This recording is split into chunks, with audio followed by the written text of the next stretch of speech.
What if Koneko's love twisted into obsession? And she hunted. Hello everyone, welcome to What If Issei was hunted by Yandere Koneko, who's madly in love with Rias movie. Before we start, please go support Josu Delcid 3 for writing that awesome fanfic. This is the translated version I made. There will be some mistaken characters' gender, but of course Issei is a male.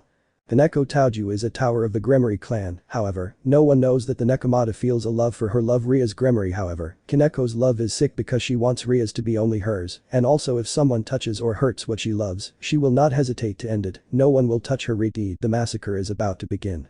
Chapter 1. The beginning of everything. Intro to this story. Jeff the Killer theme piano version. Singer. Mayu, I think so. The XD world. Academia Kuo. We see all the students entering the academy, but we'll focus on one girl in particular. She was a white-haired girl, with a kitten clip in her hair, her eyes were yellow. His name is still known. At first glance she looked like a normal girl like any other, but she wasn't that normal. Well, she is a demon and also a nekomata belonging to the Gremory clan.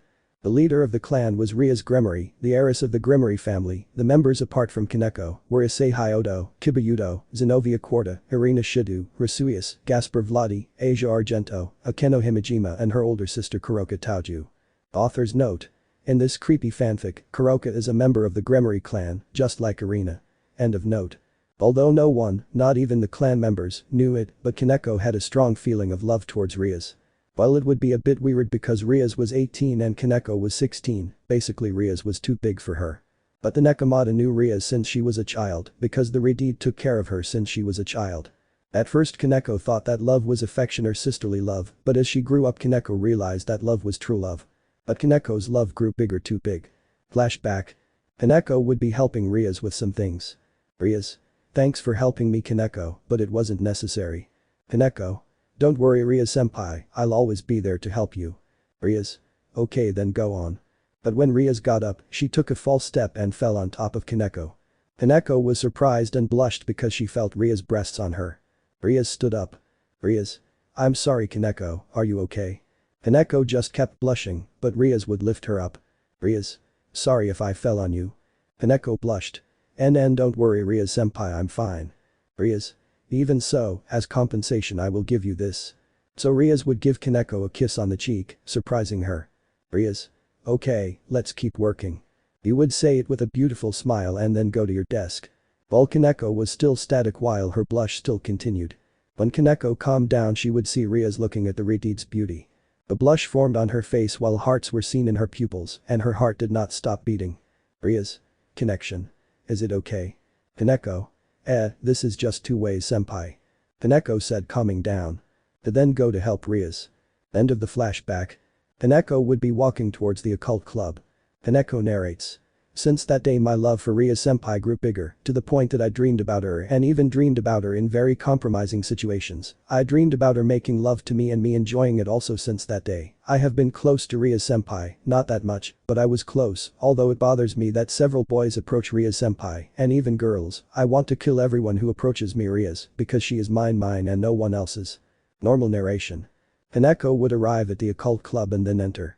So everyone greeted her kindly and she greeted them back. Rias. Good thing you arrived Koneko. You would say it with a smile that made Koneko blush while hearts appeared in her eyes. Koneko's thoughts. Koneko. You are beautiful and lovely my senpai, sooner or later you will be mine, only mine and no one else's. Out of your thoughts. So Koneko would take a seat and then begin the meeting. Although Koneko didn't notice that her sister Kuroka noticed her hard eyes being confused. But later. Koneko and Kuroka were at their house and were talking after having something to eat. Until Kuroka decided to ask something. Kuroka. Shirin, there's something I want to ask you. Koneko. Of course Kuroka Nisan, what's going on? Kuroka. You see when the president was smiling at you, I don't know why, but for a moment I saw that there were hearts in your pupils. The girl was surprised by what her sister said. Kuroka. So answer me this question honestly, are you in love with President Rias? Koneko just remained silent as her eyes were covered by her hair. Koneko. Nisan you're wrong, I'm not in love with Rias-senpai. Kuroka was going to say something but. Koneko. Yoemo Rias-senpai. Kuroka to populate. It was the only thing Kuroka could say because she was scared by her sister's reaction. Kuroka assent. Am I the president's wife Shirin? Koneko. If Ni-sen, I hate you again. Kuroka. But how did you fall in love with her? Koneko. It's simple, since I was little she took care of me, and she is also perfect, she is beautiful, pretty, kind, her beautiful crimson hair, her beautiful blue eyes, her beautiful smile, she is simply perfect, she is the love of my life, I love Rias senpai, I love her, I love her, I love her, I love her, I love her, I love her, I love her. Koneko said it while moving from one side to the other, and there were hearts in her eyes. Kuroka was impressed but at the same time scared by how Koneko was saying her love for Rias. So he decided to clarify his doubts regarding Kaneko's behavior. Kuroka. Shirin, if someone takes or wants to take Rias away from you, whether it's a boy or a girl, or as it happens, boys and girls who admire Rias' beauty or want her for other things like perverts, what would you do about it? Again Koneko remained silent while her gaze was darkened. Koneko. If some boy or some bitch or a damn pervert approaches Rias senpai. Koneko would say it while grabbing a knife. Kuroka got nervous, but she was terrified when she saw her little sister's eyes. Koneko Yandere. I'm going to kill him since Rias senpai is only mine, only mine, only mine, only mine, only mine and no one else's. Koneko would say it while smiling somewhat grimly, and her eyes were lifeless.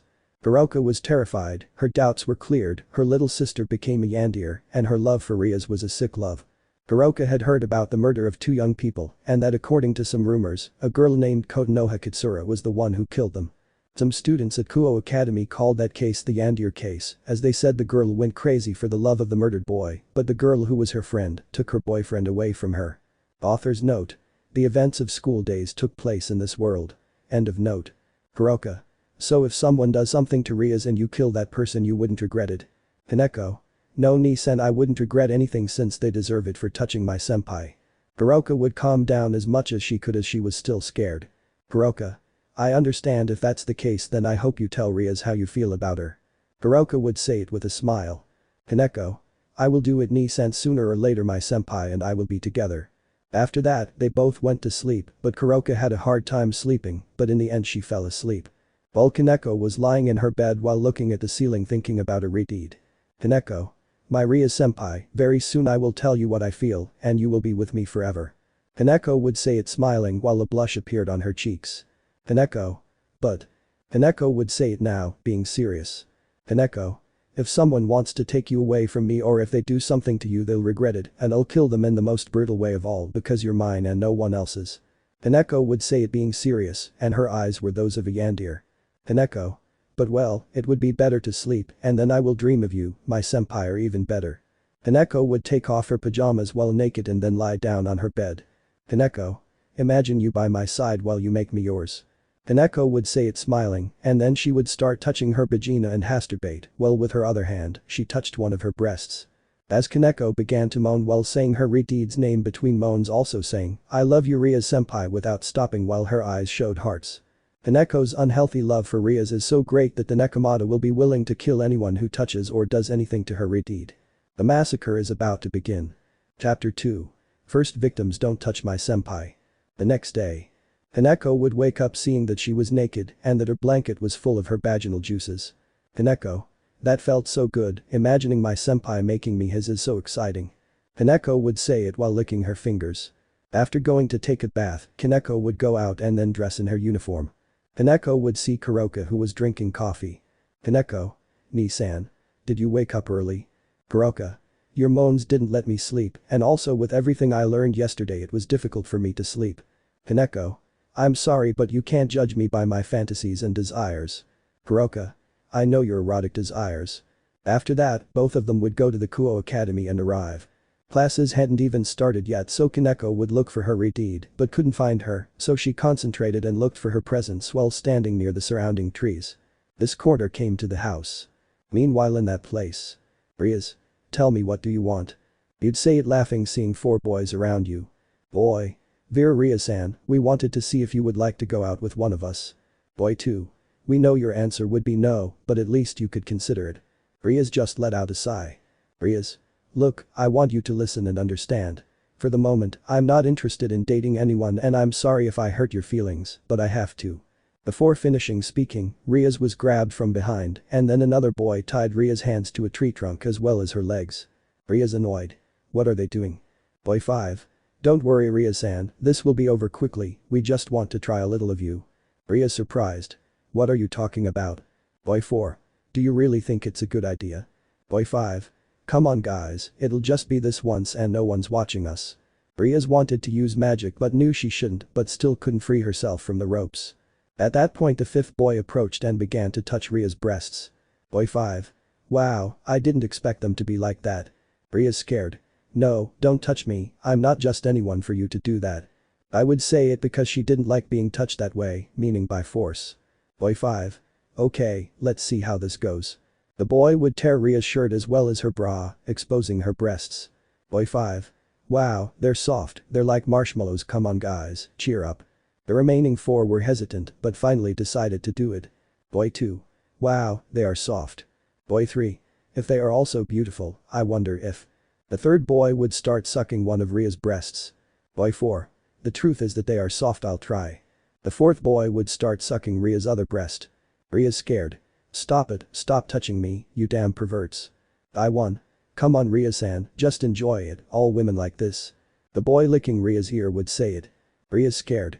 But I don't like being touched like this, what do they think I am, a slut, a bore? Boy 5. Let's say yes. The fifth boy would say it, starting to float his hand in Ria's crotch. Ria's face was a little red, to tell the truth she felt like crying, she couldn't use magic because she didn't want to expose the existence of the supernatural, she felt vulnerable. Scared Rias. Enough, please help me. Rias was about to scream but her mouth was covered by the first boy. Boy 1. Don't shout, enjoy yourself. The boy would kiss Rias on the lips, who would only begin to cry. He felt the other 4 boys touch her and felt the first boy's tongue hitting his. Boy 5. She's enjoying it, I told Ria-san deep down if she likes this I don't know if we should call her a bitch, but I think we have to. Rias heard that and her tears continued to fall. Now she felt like a dirty girl. Was she really enjoying this? She didn't enjoy it, but with what the fifth boy said, she felt dirty. Was she really a bitch? But before we go any further, the 4 boys were hit by kendo swords and the fifth one received a blow to the face. Rias saw that they were Murayama, Caddis and Issei. Issei annoyed. What do you think you are doing to President Rias? Murayama annoyed. Damn, you tried to grape Rias-san. Boy 5. What? Hey, we weren't going to do that alone. But he was hit by Caddis. Caddis upset. Don't lie, we clearly saw how they were touching her with the intention of raping her and even tied her up against this tree, they are worse than the perverted duo.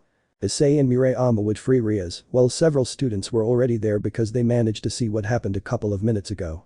Murayama. Rias-san, are you okay? Issei. President, they tore your blouse and bra, use my jacket for now. Issei would give his uniform jacket to Murayama and she would put it on Rias. Murayama. It's over Ria-san, don't worry if they want to do something to you Caddis, Issei, and I will beat them up. Several students would see Rias who was still in tears. Student 1. They tried to grape Gremory-san. Student 4. Doing that to a woman is not manly. Student 6. What if Gremory-san really wanted them to do that? Student 2. Yes, it is possible that Gremory-san wanted them to grape her. Student 3. Someone like her, so perfect, letting herself be carried away by passion and lust, is something stupid. Student 5. It's true, and Gremory-san was vulnerable because they tied her up. Student 7. Think what you want, but I'm starting to think Gremory-san is a bitch who enjoys hex. Student 9. Don't say such stupid things, she's the victim here. Student 8. I also think that Gremory-san is a slut or a bore. There was a discussion among the students. Some women believed that Rias was a bitch or a slut, but some men and women did not agree with that. Hearing what they were saying about her, Rias couldn't stand it any longer and ran away from there while crying. Murayama annoyed. See what idiots cause, they made Ria-san feel bad. Caddis is annoying. At least not everyone thinks bad things about her. Angry Issei. The president is not a bitch or a slut, I know her very well. Just then Sona and Tsubaki would arrive, taking the 5 boys to the principal's office. Sona. Go now, it's time for everyone to go to their classes. So all the students would leave. Murayama. Issei-kun, what will happen to Ria-san? Issei. I'll talk to her after class, don't worry. So the 3 of them would leave from there. But from the bushes someone came out seeing everything with a lifeless look. That someone was Koneko, who saw everything that happened and she just clenched her fists while she had her Yandere look. Koneko. Those 5 have just signed their death warrant, they'll pay for touching and making my senpai, my redhead, cry, you'll see. So Koneko destroyed that tree with a single blow. But later. Those 5 boys would leave Kuo Academy because they were expelled and could no longer return to study at Kuo Academy. In the occult club. The boys would be in the main hall, but neither Rias nor Koneko were there. Issei. How's Akeno-san? Akeno. She doesn't want to leave the bathroom, I can even hear her sobs, poor my friend. Asia. She was hurt by what happened, in addition to the words that some student said to her, that hurt her more. Zenobia. And what will happen to those boys? Rossweisse. Don't worry, they won't come to this academy again, they were expelled. Irina. That's good. Akeno. For now, let's go to our respective homes. By tomorrow, Rias will surely be better. So they all disappeared through magic circles. Until only Kuroka, Zenobia and Irina remained. Zenobia. Hey Kuroka, Irina and I wanted to ask you something. Kuroka. What's wrong? Irina. Well, you see, we wanted to know if you would like to come with me and Zenobia to our apartment and we could have a sleepover and talk for a while. Kuroka. I don't know, besides I would have to tell Shiranaya. Zenobia. Don't worry, it will be fine, please accept our proposal. Kuroka just stood there thinking. Kuroka's thoughts. Kuroka. I highly doubt Shiran knew what happened today, so I can rest easy knowing that she won't be able to kill those kids without knowing what happened. Out of your thoughts. Kuroka. Okay, I'll go with you. Both of them were happy and then hugged Kuroka and then disappeared in a magic circle. Koneko would enter the occult club leaving something on Ria's desk. Koneko. This will cheer her up, senpai, I will make those who hurt you suffer, and I already know how. So Koneko disappeared in a magic circle. A few minutes later. Rias would come out of the bathroom already dressed. Looking at his desk he saw a basket with some sweets and also a letter and a rose. Rias would read the letter. Letter. When I'm sad, sweets cheer me up, I hope they help you too, you're not what they say, you're my master and you're someone noble and with a big heart, you're a great person, Rias senpai, please enjoy my gift with love. Koneko-chan. Rias would just smile as she smelled the rose. Rias. What a beautiful detail, thanks for lifting my spirits, Koneko-chan. So Rias would start eating the sweets, although for some reason her heart beat when she remembered Koneko, but she decided not to give it importance for the moment. But later. In a house or rather mansion that was located on a mountain. Inside would be those 5 boys who were expelled from the Kuo Academy. Boy 1. Hey, admitted, it was incredible to feel Ria-san's breasts, it's something I didn't expect. The first guy would say it, being a blonde-haired boy with blue eyes. Boy 2. I know Sakaki, although it felt good, look how we ended up expelled and with a reputation as rapists. Boy 2 would say it, seeing the one already identified as Sakaki. Sakaki. Come on Kazuya, don't be like that, my parents can get us to get a better school. By 3. Damn, we shouldn't have done that in the first place, look how we ended up. The third boy would say it when he was angry. Boy 4. I agree with Naoya, I literally didn't agree that much with the plan. The fourth boy would say it, seeing the others. Kazuya. Are you serious about what you're saying, Kaibe? Kaibe. Look carefully Kazuya, we were expelled from Kuo Academy and we were about to grape Ria-san. Kaibe would say it a bit annoyed. Sakaki. Technically we weren't going to grape her, we just wanted to touch her and that's it, that wasn't part of the plan. Kaibe. Even so, look at how we are, they accused us of being rapists, they expelled us, and we also made Ria-san look bad, I don't think it's fair. Kaibe would say it, seeing his friends. Boy 5. Guys, I'm sorry for what happened, it was all my fault for making that plan and for having the idea if they had to expel someone it would have been me. The fifth boy would say it, seeing his friends. Naoya. Don't blame yourself Kazuma, in the end it was all 5 of us who were to blame, not just you. Kazuya.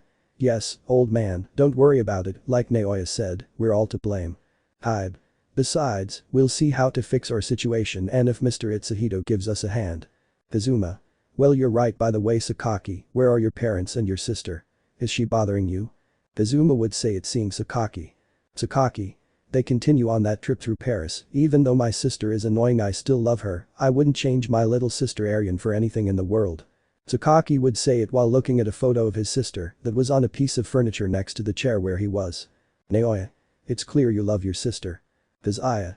Even when she's very annoying even to you. Kaibe. That's how brothers are. Kazuma. Well, you're incredibly lucky to have a sister since they're literally good at giving advice. Kazuma would say it, raising a thumb. Sakaki. Anyway, they want to watch a movie. Kazuya. Well, with pleasure. But in that. Someone would knock on the door. Sakaki. Did you order something? Naoya. Not that I remember. Cube. Way out. When he opened the door, Kaibe saw what it was. Kaibe. Still bleeding. Kaibe would say it, somewhat confused. Looking at the door everyone saw Koneko. Koneko. Good evening senpai, may I pass? So Koneko would enter while Kaibe closed the door. Naoya. Are you still connected to the occult club, what's on offer? Koneko. I found out what they did with Rias-senpai. Kazuma. Are you coming to beat us up? Or something? Kazuya. You better not say that, she easily restarts our windows. Koneko. No, it's just that it seems unfair to me. Sakaki. Unfair why? Koneko. Why did they do that to Rias-senpai and not to me? Everyone looked confused. Hybe. What do you mean by that? Koneko. I like you senpais, I've been watching you for a while and you prefer Rias-senpai over me. Why, is it because I don't have big breasts? Or am I not enough for you? Naoya. It's lost. Koneko. I want you senpais, I want all 5 of you, I want you to give me love to make me yours. The boys were surprised. Kazuma. Give us a second. So the 5 gathered in a circle. Sakaki. What do you guys think? Kazuya. His words sound sincere, but it's weird that he likes all 5 of us. Hybe. I don't know how to feel. Naoya. She said she wants us to give her love. Kazuma. And make it ours. While they were talking, Koneko began to take off her uniform. Hybe. We can't comply with what you're asking of us. Kazuma. And why not? Kazuya. Don't you see? She's 16 and we're 19, she's illegal. Sakaki. If we do that, it would count as rape. Naoya. But we can't refuse, what if we hurt her feelings? Kazuma. That's better than being sentenced to jail. On that. Koneko. It's okay. The 5 of them turned around, blushing. Well, Koneko was now in her underwear. I blushed. Taoju-san, what are you doing? Koneko would just start walking towards them while taking off her panties. Koneko. Come on, senpais, don't be like that, I promise I won't say anything, it will be our secret, besides I want you. Koneko would say it, taking off her bra, exposing her breasts and being completely naked. Until I get to them. Lemon skipped. And so they would continue making different poses and giving more pleasure to Koneko's clone, and they would release their last loads, making the clone let out a moan of pleasure and lust. Hours later. Now the boys were lying on the couch. Kazuma. Damn, that was great. Hybe. Yes, but we don't use a condom. What if she ends up pregnant? Kazuya. I don't think that will happen. The 5 of them watched as Koneko licked the semen off her hands like a cat, her body was also full of semen and her stomach was somewhat swollen, making it look like she was 3 months pregnant. Sakaki. Do you have any strength? Koneko. Senpais, I want more, please, I'm not satisfied, I want you to give me more pleasure, I want you to stay by my side, be my husbands, let's start a family, I want you to get me pregnant, please senpai, stay with me, book me more being together, I will always give you pleasure, stay by my side please. Kazuma. Yes old man, we still have strength. Naoya. You heard it, Hybe, let's not fail the lady. Hybe. Okay Taoju-san, we will do what you want. Kazuya. And if we will be your husbands. Sakaki. Come here, our cute kitty. Koneko would begin to walk slowly on all 4s towards the boys. But about that. A strong lightning bolt struck the house, causing a blackout throughout the house. Sakaki. It's a damn joke. Hybe. Could this be worse? At that moment they heard the sound of drops of water as it began to rain. Kazuma. It could get any worse. Naoya. Guys, I don't see anything. Sakaki. Don't worry, we'll be fine, we just have to wait. The boys would remain standing in the same place until they remembered that they were sitting next to the chair. Kazuya. Why are they still bleeding? Hybe. Must stay where he left off. Sakaki. Wait, I think my sister always hides my flashlight inside the cabinet for emergencies. So Sakaki approached the edge of the chair, managing to touch the furniture. Kazuma. I think we should clean your chairs and the floor afterward. Hybe. First we have to worry about Taoju-san and then we'll solve that. Naoya. How are you doing with the flashlight, old man? Kazuya. You better hurry up. Sakaki continued searching in the drawer until he finally found the flashlight and turned it on. But when they pointed to where Koneko was, they saw that she was no longer there. Sakaki. Not here. Kazuya. Where did he go? Hybe. Maybe he went to the kitchen or maybe two. But about that. They heard something fall in the kitchen. Naoya. What was that? Kazuma. Are you still not okay? But they didn't hear anything, just the sound of some glass breaking, just like the first sound. Sakaki. Someone must have broken into the house. Hybe. Shit, we have to go for Taoju-san. The 5 of them stood up carefully. Kazuya. Don't speak loudly or else we'll give away our position. Kazuma. I already know that. On that. That sound scared the 3 of them, and when Sakaki turned around he focused the light of the flashlight and they saw a broken vase.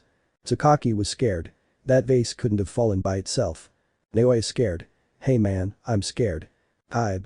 Taoju-san, is that you? Isn't that funny, or where are you? But then another sound scared them, and when they focused they saw another broken vase. I'm scared. Oh no, I'm scared, damn it. So you would hear noises of things breaking, something like scratches, the sound of something being dragged along the ground. The five would be scared while shaking until the noises got louder too. They heard what sounded like crazy laughter along with the other noises. Until the noises stopped. Kazuma. Still bleeding. Ibe. Are you here? On that. That laugh made the blood of the five of them run cold, but they didn't hear anything else. But they saw the flashlight light begin to flicker. Sakaki scared. No, please don't tell me his battery is dead. Naoya scared. Don't buck with me, do something. As they tried to keep the flashlight on, a silhouette was already behind them. At that the boys heard a giggle slowly shaking, and with the light still flickering down they turned around. The flashlight light flickered slowly over and over. The boys slowly turned up the light. As it flickered they looked at the silhouette wearing a Kuo Academy uniform holding an axe and a large saw knife until they were at his chest. They slowly turned up the light, but the last thing they would see would be a sinister and macabre smile. The flashlight finally went out. In that. It was the only thing that was heard while the sound of meat was heard being shredded or crushed or cut. 1 hour later. Now Koneko would be seen taking a bath in that house while the falling water turned red. Koneko. I said that whoever touches my senpai I would kill them in the worst way possible. Those five suffered before dying. Koneko said this as she finally finished bathing and came out of the shower in a robe. Koneko. I've already cleaned my tracks and left the important things. There's just one more thing missing, and I already know what it is. Koneko would say it while having her smile again. The next day. Outside the mansion a car would park and from there Sakaki's parents and his sister Arya would come out. Father. Finally home, my dear. Mother. Yes, our son will be happy to see us. Both gentlemen would say it smiling. Arya. Yes, my little brother would be happy to see me, I already missed him. I would say it smiling. The three would enter the house closing the door, but in that. It was the only thing that was heard. At Kuo Academy.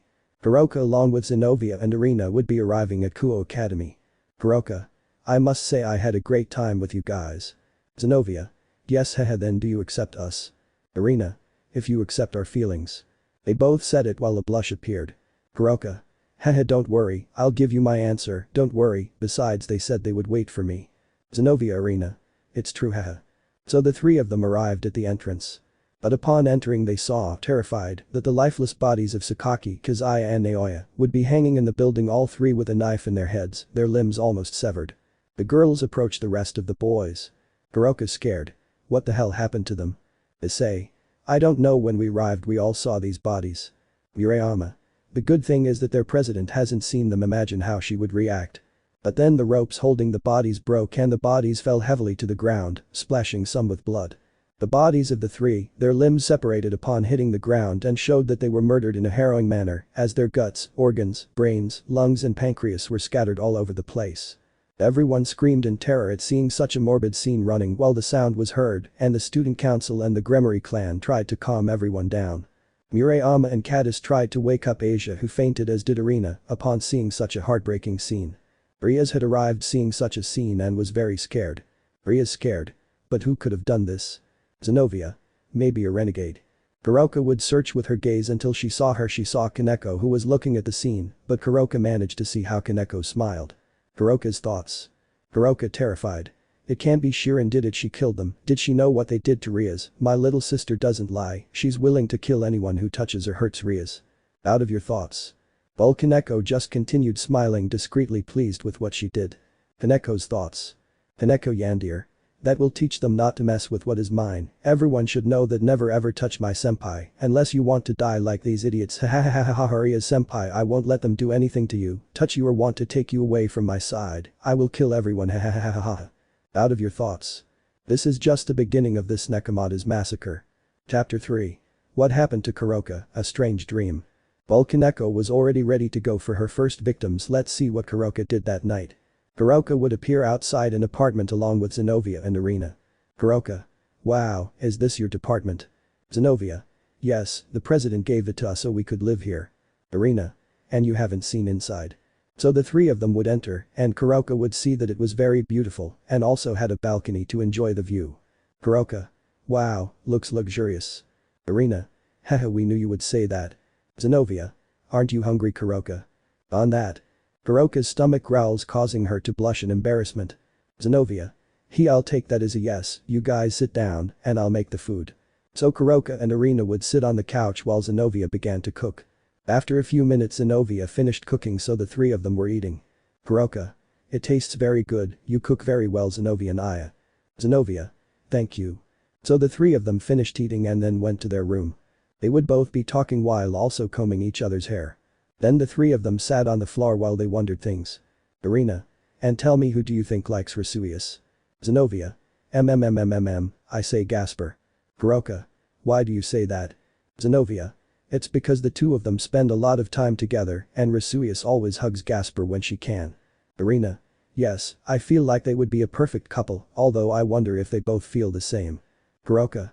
Maybe we'll know soon. Zenovia. Although Gasper is shy, I don't think he has ever felt that feeling. Irina. Yes, that's true, but well, your turn Zenovia, say something. Zenovia. Well Murayama, Kadis and Asia like Issei. Kuroka. Well, I say yes. Irina. Yes, it is most likely. Zenovia. Okay Kuroka, it's your turn. Kuroka. Okay, do you think Tsubaki and Kiba make a good couple? Zenovia. Yes, the answer is yes. Irina. Also, I think Tsubaki-san does like Kiba. Zenovia. Well, it's your turn Irina. Irina. Okay Kuroka, answer me this, do you like someone? Kuroka was surprised. Zenovia. It's true, is there any boy you like? Kuroka just got nervous.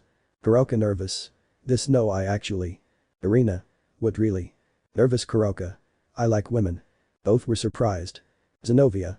So you're a lesbian? Kuroka. Irina. I didn't expect that. Kuroka. Well, what about you guys? Is there any guy you like? Zenovia. No, just like you, me and Irina like women. Kuroka. Kray you're law and Ika. Irina. No, you're not, by the way, Koneko-chan has someone special in her life. Kuroka remained silent because she knew that Rias was the person her little sister was crazy in love with. Kuroka. No, actually Shirin is not interested in that. Zenovia. I understand, but tell us, do you like any girl? Kuroka. No, I haven't found the right one for me and you guys. They both became nervous as a blush appeared on their cheeks. Nervous Zenovia. Well, to tell the truth, there is someone we both like. Kuroka. Do you both like the same girl? Nervous Irina. Yes, hahaha. Kuroka. And what is she like? Nervous Zenovia. Well, she is beautiful. Nervous Irina. She has beautiful eyes and nice hair. Nervous Zenovia. Her body is perfect, it's part of her beauty. They both calmed down. Zenovia. She is also adorable and tender. Irina. And there are other things that make her pretty, she's a nekomata. Kuroka. A nekomata. But we're just Shirin and.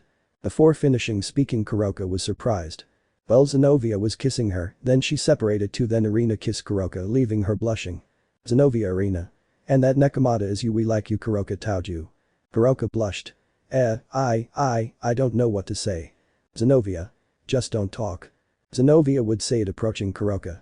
Irina. Just go with the flow. So Zenovia would begin to kiss Kuroka while Irina began to take off her pajamas. Lemon skipped. So Kuroka would fall asleep while hugging Zenovia and Irina would join in the hug while asleep. The next day. Zenovia would be the first to wake up seeing that she was naked. Zenovia. Oh yeah, last night we did that with Kuroka. Zenovia would say it while blushing. Irina. Good morning my love. Zenovia. Hey, you know that Kuroka is our love. Irina. Yes, and where is it? Zenovia. I don't know. But they both smelled a delicious aroma. When they went to the kitchen they saw Kuroka, who had finished cooking. Kuroka. Good morning, beautiful sleepyheads. Come on, breakfast is ready. They both sat down to start eating with Kuroka. Kuroka. With what happened yesterday I'll give you my answer, but I need a little time. Zenovia. It's okay. Irina. We can wait haha. Meanwhile. With Rias. She would be sleeping in a bed that was in a room in the occult club. But Rias would be having a particular dream. In the dream of Rias. She would be sleeping peacefully in a double bed and, as is her custom, she was naked until. She began to wake up while letting out some moans. When she cleared her vision and looked under the sheet she saw Koneko licking her vagina. Rias. Enough, you make me blush. Koneko would come out from under the sheets while on top of the rivers. Koneko. I'm sorry, but you're very irresistible, besides, I wanted to wake up my beautiful wife in the best way. Rias. You are so sweet and tender my Koneko, and how you brightened my tender wife. Koneko. Very well, as long as I have the love of my life by my side, I will always be happy. On that. The door was opened and 3 girls entered. Mommies. So the 3 of them hugged Koneko and Rias, one of them was small, and another was a little older, and the other was the same. Koneko. How my girls woke up. We woke up well, mommy. Yes, we woke up very well. Rias. Our little ones are so cute, especially you, Issei. Rias would say it, caressing his daughter. Issei. Am I really cute? Koneko. Of course, it's not for nothing that you are our daughter, you inherited red eyes like your mother's beautiful hair, and my hair white like a snowflake. Issei, thanks mommy. The girl would say it smiling. Rias. And you Charlotte and Maiko are also so adorable. Maiko. Thank you very much, mommy. The little girl would say it smiling. Charlotte. Yes, we are happy to be your daughters and that you are our mothers. The girl would say it with a pretty smile. Then that would come a red-haired girl with yellow eyes like Koneko's. Good morning moms, good morning little sisters. Charlotte. Hello big sister. Maiko Issei. Older sister. Rias. Dressed like that again, daughter. Koneko. Why do you like to be dressed like that? Oh come on moms, I like to dress like this, you know, I feel like it's my style. The girl would say it seeing Koneko and Rias. Rias. Yoko, we respect your tastes, but what if someone wants to abuse you? Yoko. Well, I use my weapon that I summon with a magic circle, and I do what they tell me I kill whoever wants to hurt me. Koneko. Still remember that you have your other job of being a teacher at Kuo Academy. Yoko. Right, I have to go to work.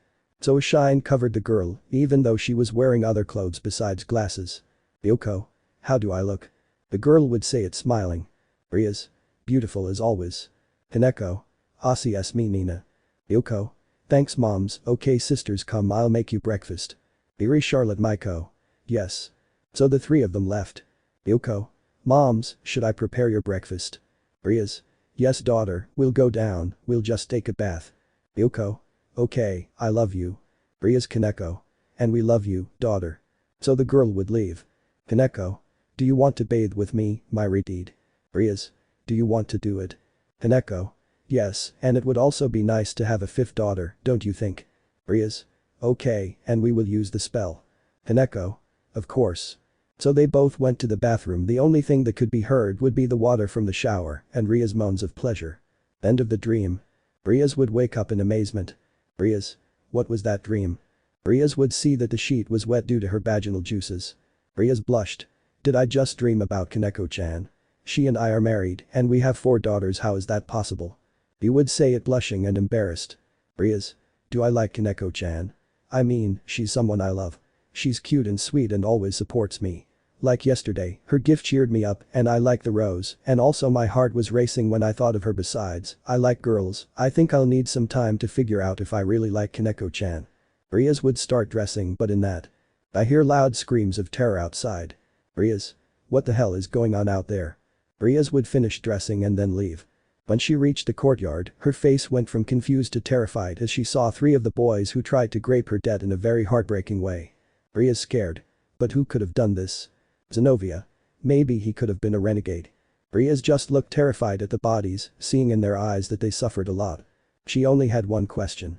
Who killed those kids? That was the only thing the redhead could ask herself.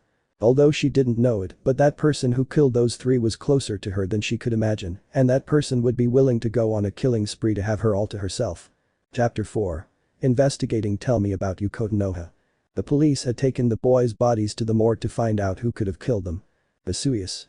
It's horrible what they did to those 3. Asper. I know, it's terrifying. Giba.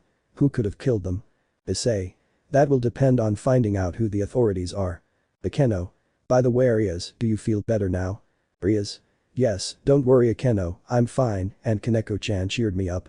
You would say it, laughing a little, blushing as you remembered what you dreamed. Zenovia. Speaking of Koneko, has anyone seen her? Irina.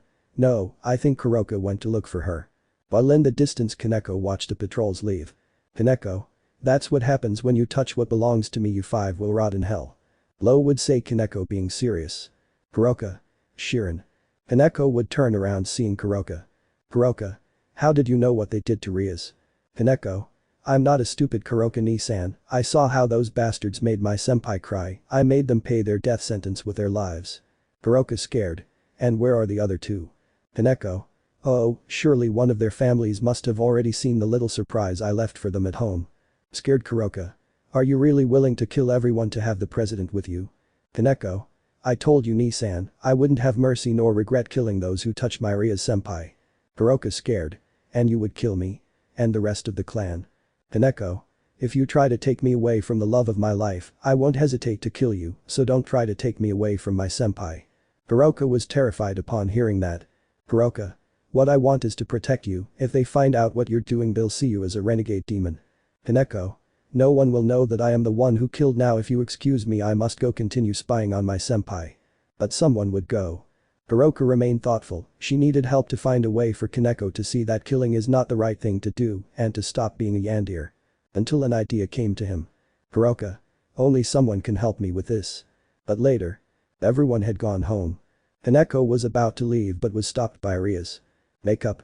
Koneko. Koneko. What happens to Rias-senpai? Rias. I wanted to thank you for your gift yesterday, I thank you for lifting my spirits. Koneko. Don't laugh, senpai I'll always be with you. Koneko would say it and then disappear in a magic circle. Seconds later Kuroka would enter. Kuroka. President, I need to speak with you. Rias. Okay, and what is it about? I see you have a suitcase. Kuroka didn't want Rias to know what was happening to Koneko deep down Kuroka was already scared by what her little sister had done. Kuroka. See, I'm going on a week-long trip to sightsee where the Sakakino school is. Rias. Sakakino High School. That's far from Kuo, in another part of Japan. Are you sure about this? Kuroka. I am, President. Rias. If that's the case, it's fine be careful. Kuroka. If Zenobia and Irina ask about me, tell them I left and that I'll be back in a week, maybe I already left a note for Shirin, that I'll be gone for a week. Rias. Okay take care of yourself. Asi Kuroka desaparecido en un circulo magico. Appearing near the train station. Kuroka. The only person who could help me is that girl from that case I want to know if the rumors are false or true. So Kuroka would get on her train and then move towards where the school Kuroka mentioned is located and it would be a long trip. Koneko appeared at her house and found Kuroka's note. Koneko.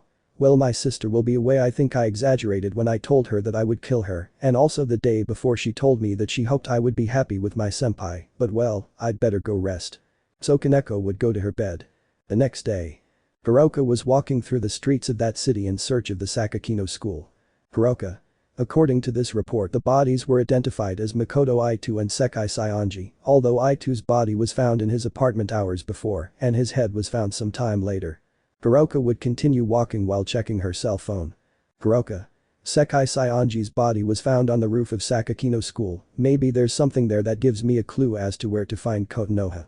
After running, Kuroka arrived at Sakakino's school and without anyone seeing her, she took a big leap and then climbed up to the roof. Kuroka. This is where the police found the body maybe there's something hidden there that they didn't notice. So with her sense of smell, Kuroka began to sniff the place to find something until she found a smell coming from under a bench there. As he searched he touched something he grabbed it with two of his fingers and when he took his hand out he saw that it was a lock of purple hair.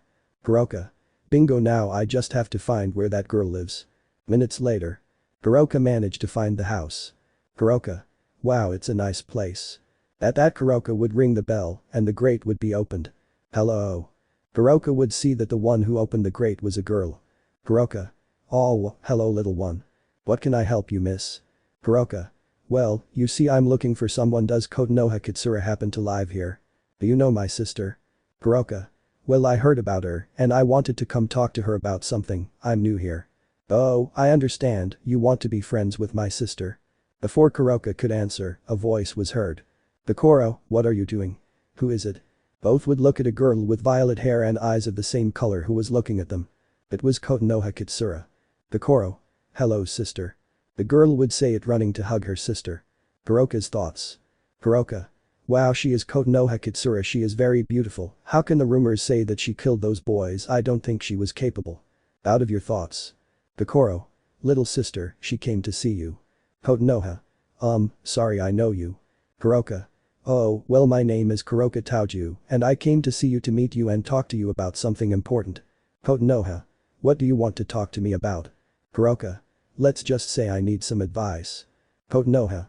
Come on, come in. So the three of them entered the house. The two sat down as Kuroka left her suitcase next to them. Kotonoha.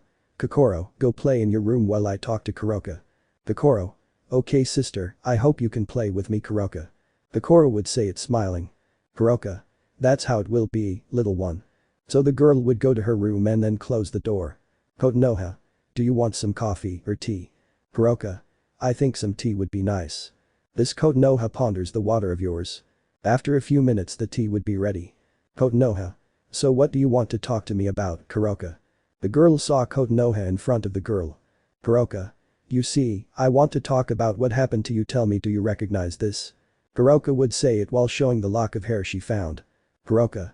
Tell me, you remind me of Makoto Ito and Sekai Saionji. Konoha remained silent. Kuroka. Look, there are rumors that say that the one who killed Sekai went crazy for Ito's love. I need to know if you are the person who killed those two. Konoha. Why do you want to know? Konoha would say it with her eyes lowered. Kuroka. My younger sister Shirin is in love with a friend of mine named Rias, but her love is very crazy. Don't tell anyone, but my sister is willing to kill everyone who touches Rias, and I thought you could help me. Can you tell me about yourself? Konoha only looked at Kuroka. Konoha, fine. I'll tell you. Then Konoha took a deep breath. Konoha, in answer to your question. I didn't kill Makoto. But I did kill Sekai. Kuroka. But why did you do it? Did you really go crazy? Konoha. Well, yeah, I'll tell you. So Konoha told him about everything she experienced when she was studying at Sakakino school until she reached the point where she became lonely and her gaze was lifeless. Kuroka. And well, what happened that day? Konoha. Well, what happened is that. Konoha would say it remembering what happened that day. Author's note. Watch the video from the beginning to 9:04. End of note. Konoha. If it weren't for Kokoro I would still be the same. My little sister was what motivated me to go to therapy and leave behind my obsession with Makoto. The girl is still hungry. Kuroka. Besides forgetting what that Taisuke did to you. Konoha. Since then I prefer to be single. I haven't been able to fall in love because of fear and because of what I experienced with Makoto and what Taisuke did to me. I'm afraid to trust a man. If I fall in love, I think now I prefer a girl. Since I finished my therapy I became a lesbian, so I want to find a girl who can love me. Kuroka. I understand. I'm glad you're living your life. Konoha. But back to the main point, you say your sister behaves like me in the past. Kuroka. Yes, her eyes are terrifying, they have no life, and she is willing to kill boys and girls who touch or do something to Rias. Konoha. As you told me, you are a demon and your sister too. I don't know if she will stop. I'm just telling you that you shouldn't do anything to her or say anything that will make her want to kill you. If you try to keep her away from Rias like your friends, I'm afraid that Koneko won't hesitate to kill you. Kuroka. I understand. At that moment Kokoro would arrive hugging Konoha. Kokoro. Calm down sister, you know I'll always be with you. Kokoro would say it when she was sad. Konoha. Thank you, and tell me Kuroka, do you have a place to stay while you are here? Kuroka. Not really. Kokoro. You can stay with us for a while. Kuroka. Seguras. Konoha. Don't worry, there's a room for you and it'll be nice to live with you. Kokoro. Please accept yes. Kokoro would say it with tender eyes. Kuroka. Okay, that's fine. I'll agree to from such Kokoro. Then Kuroka would settle in. Kokoro. You like your room Kuroka? Kokoro would say it seeing Kuroka. Kuroka. Eat it. Konoha. Kokoro, it's time for you to go to sleep. Kokoro. Okay, good night. Asi Kokoro si Iria. Konoha. Well, I should go to rest. Good night Kuroka. Kuroka. Good night. Asi Konoha si Iria. Kuroka would check her phone before going to bed. Seeing a message from Zenovia and Irina. So he decided to respond. Conversation. Zenovia. Are you really going to be there for a week? Kuroka. Asi is. Irina. And what happened with what you said, if you would give us your answer? Kuroka. Of course, in fact I'll take them on a date and give them my answer. Zenovia. Okay, rest, we send you kisses. Irina. Kisses Kuroka-chan. Zenovia. Irina. We love you. Kuroka. Haha, likewise. End of conversation.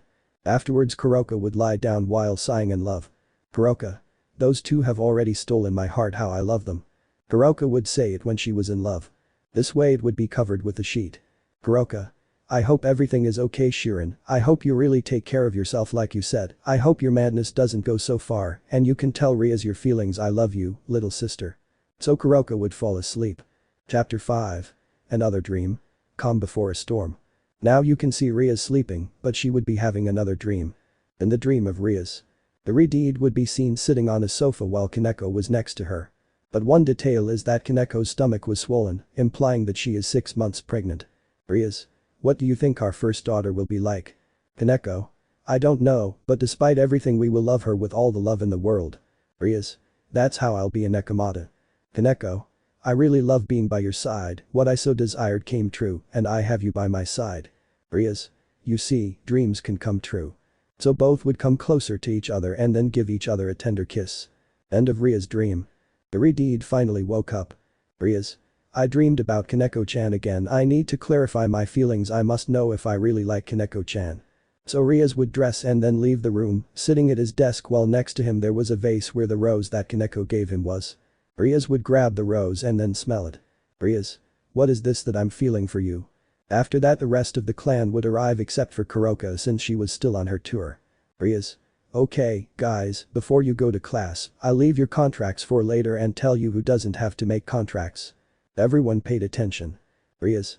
Okay, Issei and Asia have a contract at 7 p.m, Kiba has a contract at 6 p.m, Zenobia and Irina have a contract at 8, although I'll need someone to take care of Kuroka's contracts. Zenobia. Irina and I can take care of that, President. Rias. Are you sure? Irina.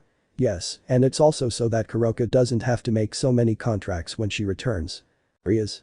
Okay, the contracts you have to make are from 9 p.m. to 12 midnight. I'm counting on you. Zenobia. Irina. At your service, President. Rias. Meanwhile, Gasper, Rossweisse, Akeno and Koneko have the day off from contracts, now they can go to their classes. So everyone would leave. Rias. Waiting for the cone. Koneko. I'm here for you. Rias. Do you have plans later? Koneko. Well, I was going to go train. Rias. If you want, you can come before departure, I can share my lunch with you. Koneko was surprised. Koneko. Of course Rias-senpai, if you don't have any problems it's fine. So Koneko would leave while she walked inside. Koneko couldn't stop shouting happily because she would be alone with her redhead. But later. Koneko would now be with Rias in the occult club. Rias would be giving her lunch to Koneko, while inside she was happy to live with her beloved. After that Rias would lay Koneko's head on his lap. Rias. Tell me Koneko-chan, are you comfortable?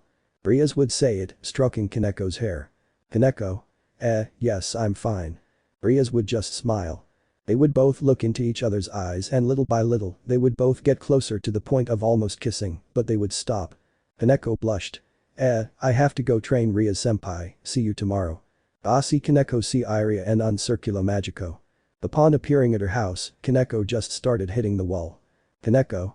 I'm an idiot, I was about to kiss my senpai and I'm still not ready to tell him my feelings, not until I've made sure to eliminate those who touch my senpai. While with Rias. Rias. What was I about to do? I was stupid, Koneko-chan is probably mad at me, I better go for a walk for a while. So Rias would start walking through the streets of Kuo thinking about how he almost kissed Koneko. Until Rias would crash into a girl, both of them falling, and the girl would be on top of Rias. Rias. Sorry, I didn't realize. But by accident the girl would be touching Ria's breast, causing both of them to blush. Girl. I'm sorry, I didn't mean to. Rias. Calm down, it was an accident, at least you're not a man. Girl. Don't take this the wrong way, but your breasts are soft, they felt like a marshmallow. Rias. Thanks, by the way we don't know each other, but let me introduce myself, my name is. But Rias would be interrupted. Girl. I know, you're Rias Gremory. Rias. How do you know? Girl. Everyone in the academy calls you the Great One Issei of the Kuo Academy, just like Akeno Himejima. Rias. That's true, and you are? Girl. My name is Mommy Nami, but you can call me Mommy-chan. The girl would say it smiling. Rias. Nice to meet you Mommy-chan, tell me something, do you have any plans? Mommy. Not exactly. Rias. Then come with me, let's get to know each other better by having fun, what do you think? Mom. That's an excellent idea, Rias. It would be nice to get to know each other in a fun way. Mommy would say it with a smile. So they both began to walk until they reached a shopping center. First they started walking while they chatted a little about their tastes and all that.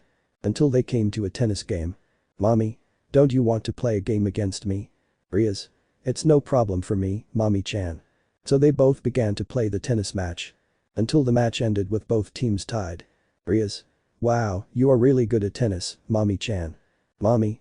I appreciate the compliment, Rias. Mommy would say it with a sweet smile.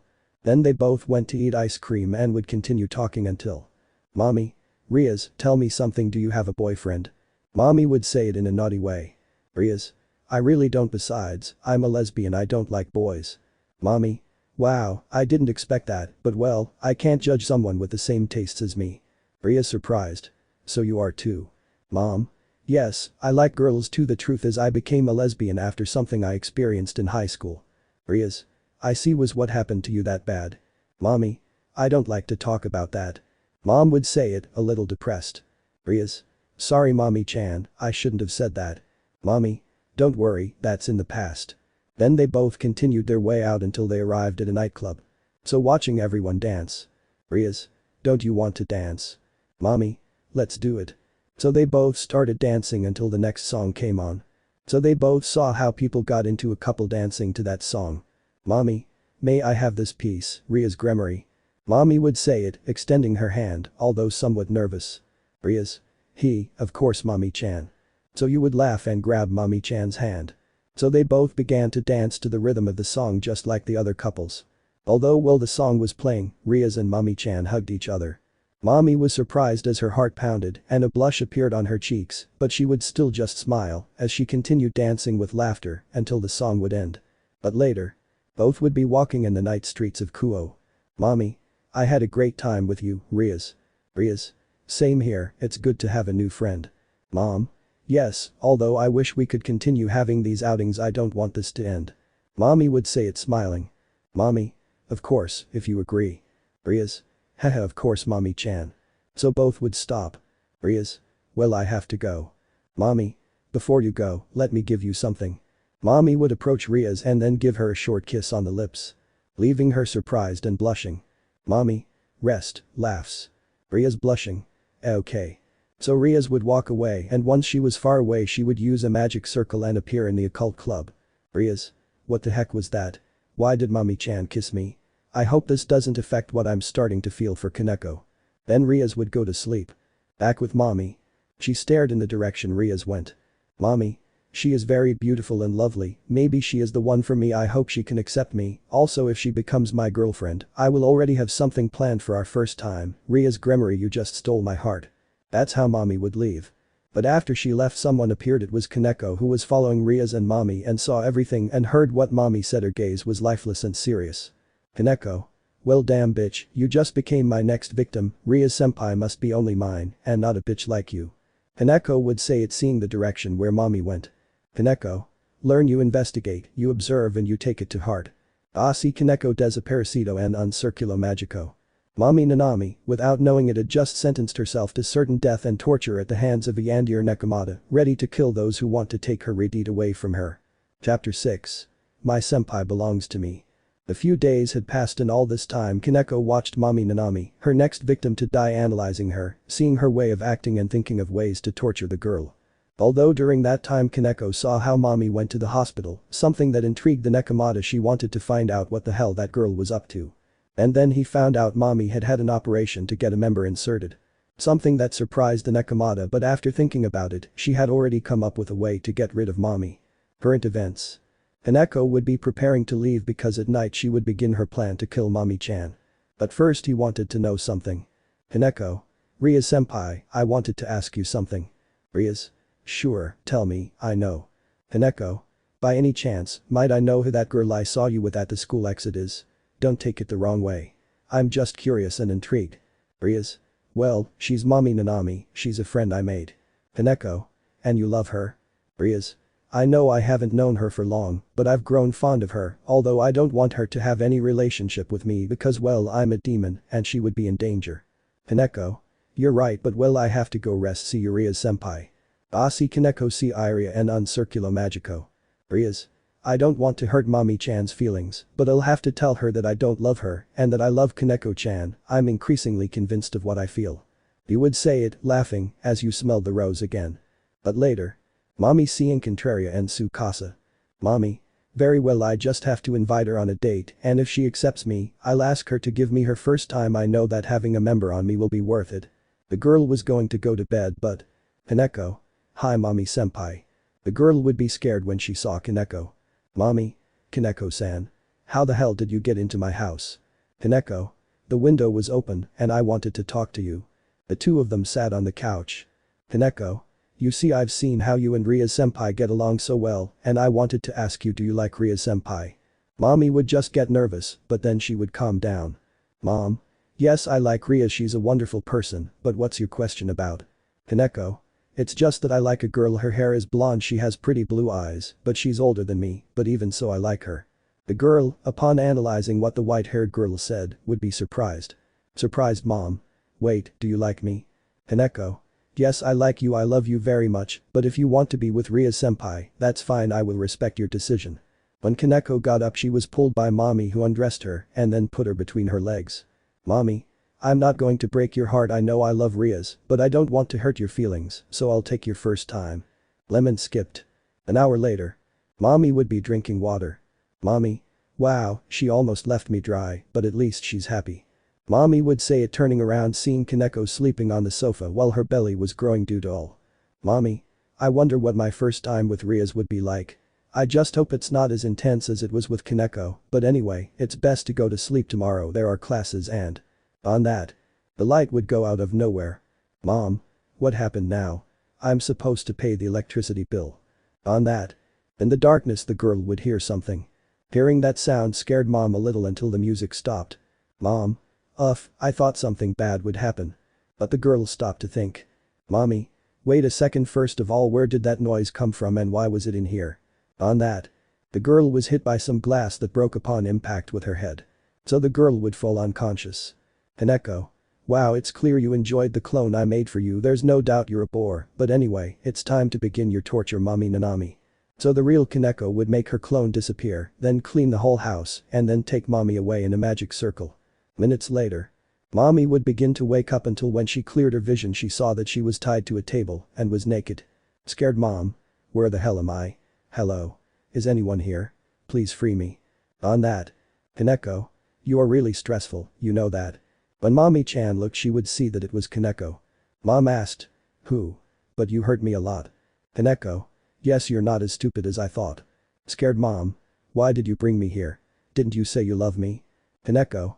I take it back, if you're stupid, that wasn't me, it was a clone I made with magic, I only love one woman, and that's Rias senpai. Scared mom. A clone. Magic. What are you talking about? Koneko. I'm a demon and also a nekomata, and it will be the last thing you'll know. Why today you die, you bucking bitch. Koneko would say it while grabbing a knife. Or alert. Koneko with a knife would begin to cut the skin of Mommy-chan's stomach, causing her to begin to scream in pain. Koneko. I like your screams, I want to hear them more.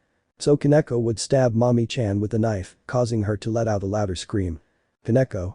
So soon you feel pain. Calm down, bitch, this is just the beginning.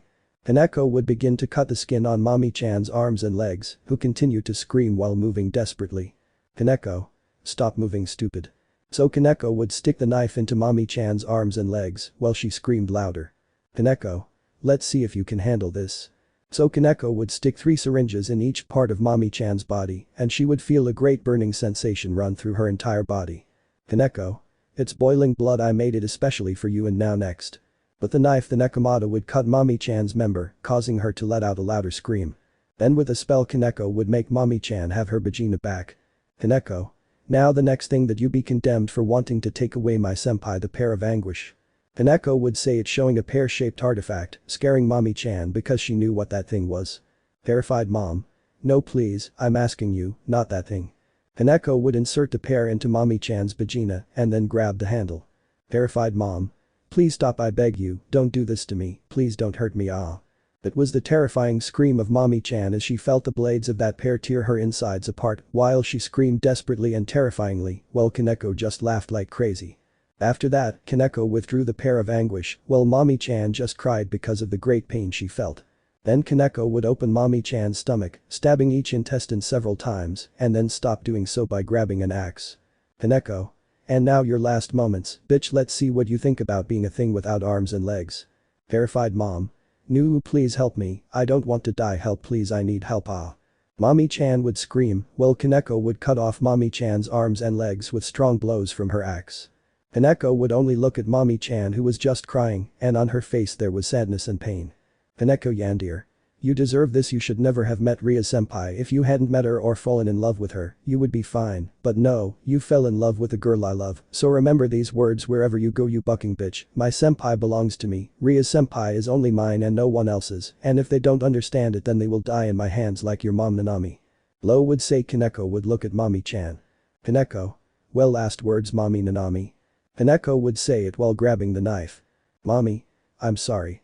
So Koneko would stick the knife into the girl's heart, exploding it, and so Mommy Nanami had died. Koneko?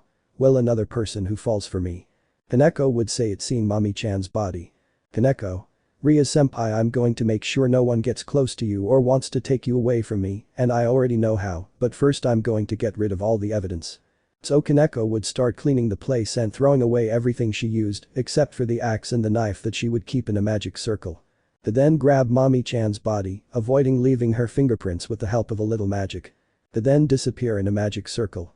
The next day.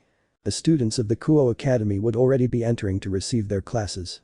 Rias would be walking, although somewhat thoughtful. She hadn't received a message from Mommy-chan since yesterday afternoon. Rias? She's supposed to always call me to ask if I'd like to go out with her and have fun, I wonder why. But in that, Rias stepped on a rope. When stepped on, a mechanism would be activated and from the roof of the academy, a pair of arms and legs would fall, as well as intestines, to the ground and above all the body of a girl who upon seeing her Rias was terrified. It was the body of her friend, Mommy-chan. Seeing the scene, the student screamed in terror. While laughing, he would approach the body and then hug it. Rias crying. No, Mommy-chan, who did this to you, friend, why did you have to die, why? He cried his heart out as he covered himself in blood. Koneko watched that scene. Koneko's thoughts. Koneko? I'll make you forget that bitch who doesn't deserve you, my senpai. Now everyone will see my warning so they don't take you away from me. Out of your thoughts.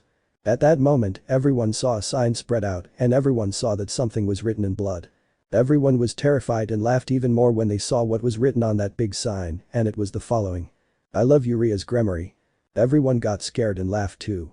While Koneko just smiled without anyone noticing her, and in her mind she just laughed like crazy while saying Ria's name over and over again. While you laugh, you would only see Mommy-chan's body again, seeing in her face how much she suffered before dying. So she would continue crying while the only image that came to her mind was Mommy-chan with a smile that she saw when they met. The smile that I would never see again. Chapter 7. Don't mess with me, the macabre work. 2 weeks later. After being depressed, Rias gradually stopped being sad with the help of Koneko, who was ready to take care of and comfort her senpai. Also, Kuroka had returned from her trip and the first thing she did was find out if something happened. A report on the deaths that occurred would be shown on television. Then the TV was turned off by Kuroka. Kuroka? I'm leaving for a few weeks and you kill that girl. What were you thinking, Shirin? Koneko? I just did the right thing, I killed that bitch for getting close to me. Ria-senpai, did you want me to let that damn bitch take my redhead away from me? Kuroka? No, Shirin, you know what? Koneko? So you don't support me? You don't agree with what I do? Kuroka? You know I'm not telling you anything, because. Koneko angry. Don't mess with me, Nisan. I don't want to have to kill you, but if you want it I'll do it with gladness. Kuroka? Damn, I don't want to lose you, Shirin. If they kill you I wouldn't forgive myself. You're my only family, you're my little sister. If you love Ria so much it's fine, I'm not going to stand before you. All I want is for you to understand that I'm afraid. I've been afraid of you since what you told me. Kuroka would say it while holding back the urge to cry. Koneko would remember what she told Kuroka, that she would not hesitate to kill her. So Koneko would hug her sister. Koneko?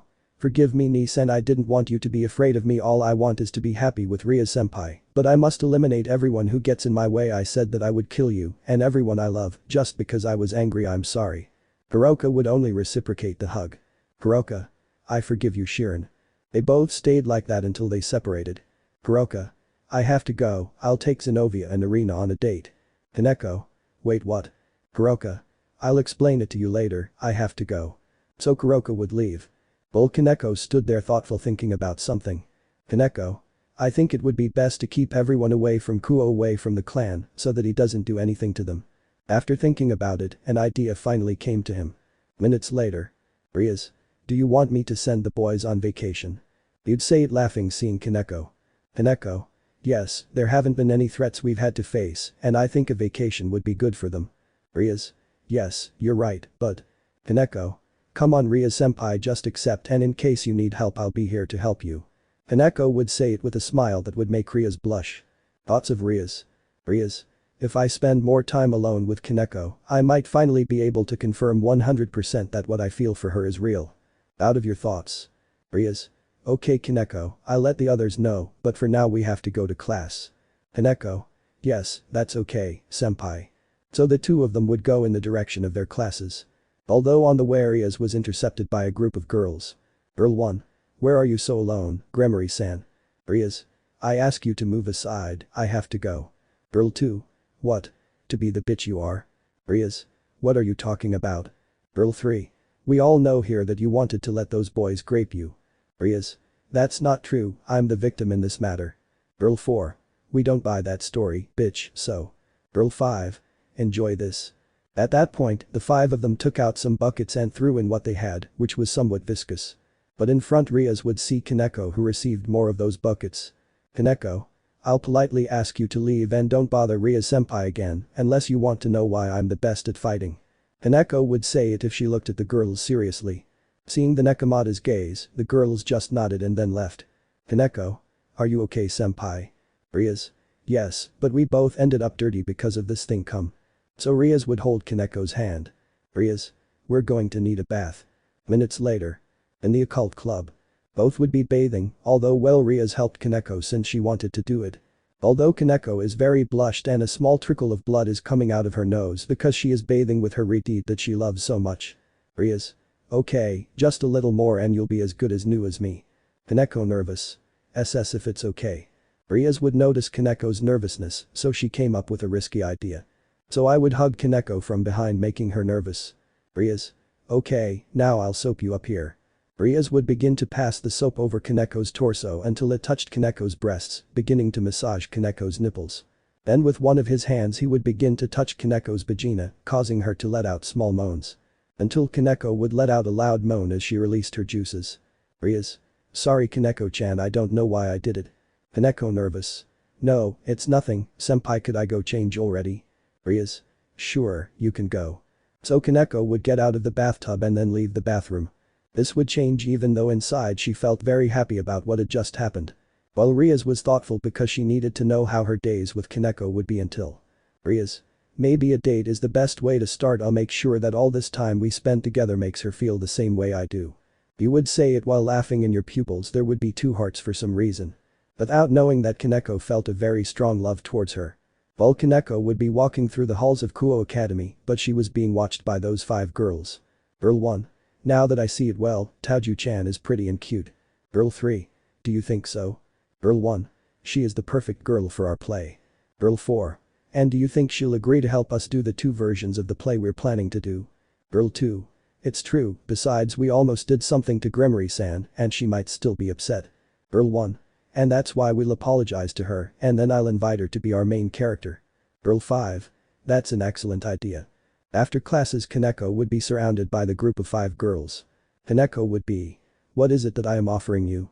Girl 1. Listen Toujou-san, we wanted to apologize for what we did to Rias, it wasn't the right thing to do, we're really sorry. Koneko had already set them in her mind as her next victims due to how they treated Rias since what happened with those 5 bastards who were her first victims. Koneko. Okay, I forgive you, but can I offer you something else? Girl 2. You see, we are doing a play that we want to present. Girl 3. But we need a girl to complete the cast, it's just us, but there must be 6 of us. Girl 4. And we wanted to know if. Girl 5. Would you like to join our play? Koneko surprised. Do you want me to join your work? Koneko would say it acting like she was surprised. Girl 1. That's right. Koneko. But why me? When there are more options. Girl 1. You see, I need a girl who is cute, sweet and pretty, but who also has a protective attitude and at the same time is serious and cold. Girl 2. And you have those characteristics. Koneko. Do you really believe that about me? Girl 3. Yes, that's right. Girl 4. What are you saying, Koneko? Girl 5. You're joining our play. Koneko's thoughts. Koneko. Okay, I've got the right way to get rid of these bitches. Out of your thoughts. Koneko. Okay, senpais, I agree to join the work. Girl 1. I'm very happy about that, well, here is the script for the first version of the play, we'll do 2 versions, but today we'll rehearse the second version, come tonight, and when you come, I'll give you the script for the second version, so you can practice, okay? Koneko. If that's okay, goodbye. So Koneko would leave. Later. Rias had already told his pieces everything and well, they decided to accept so as not to make their president feel bad. Now Kuroka would be packing. Koneko. Where are you going now? Kuroka. I'm going to Miami with Zenobia and Irina and I officially have 2 girls with me who love me. Kuroka would say it happily and with a blush on her cheeks. Koneko. I hope you do well and please Ni-san stay there. Koneko would hug Kuroka. Koneko.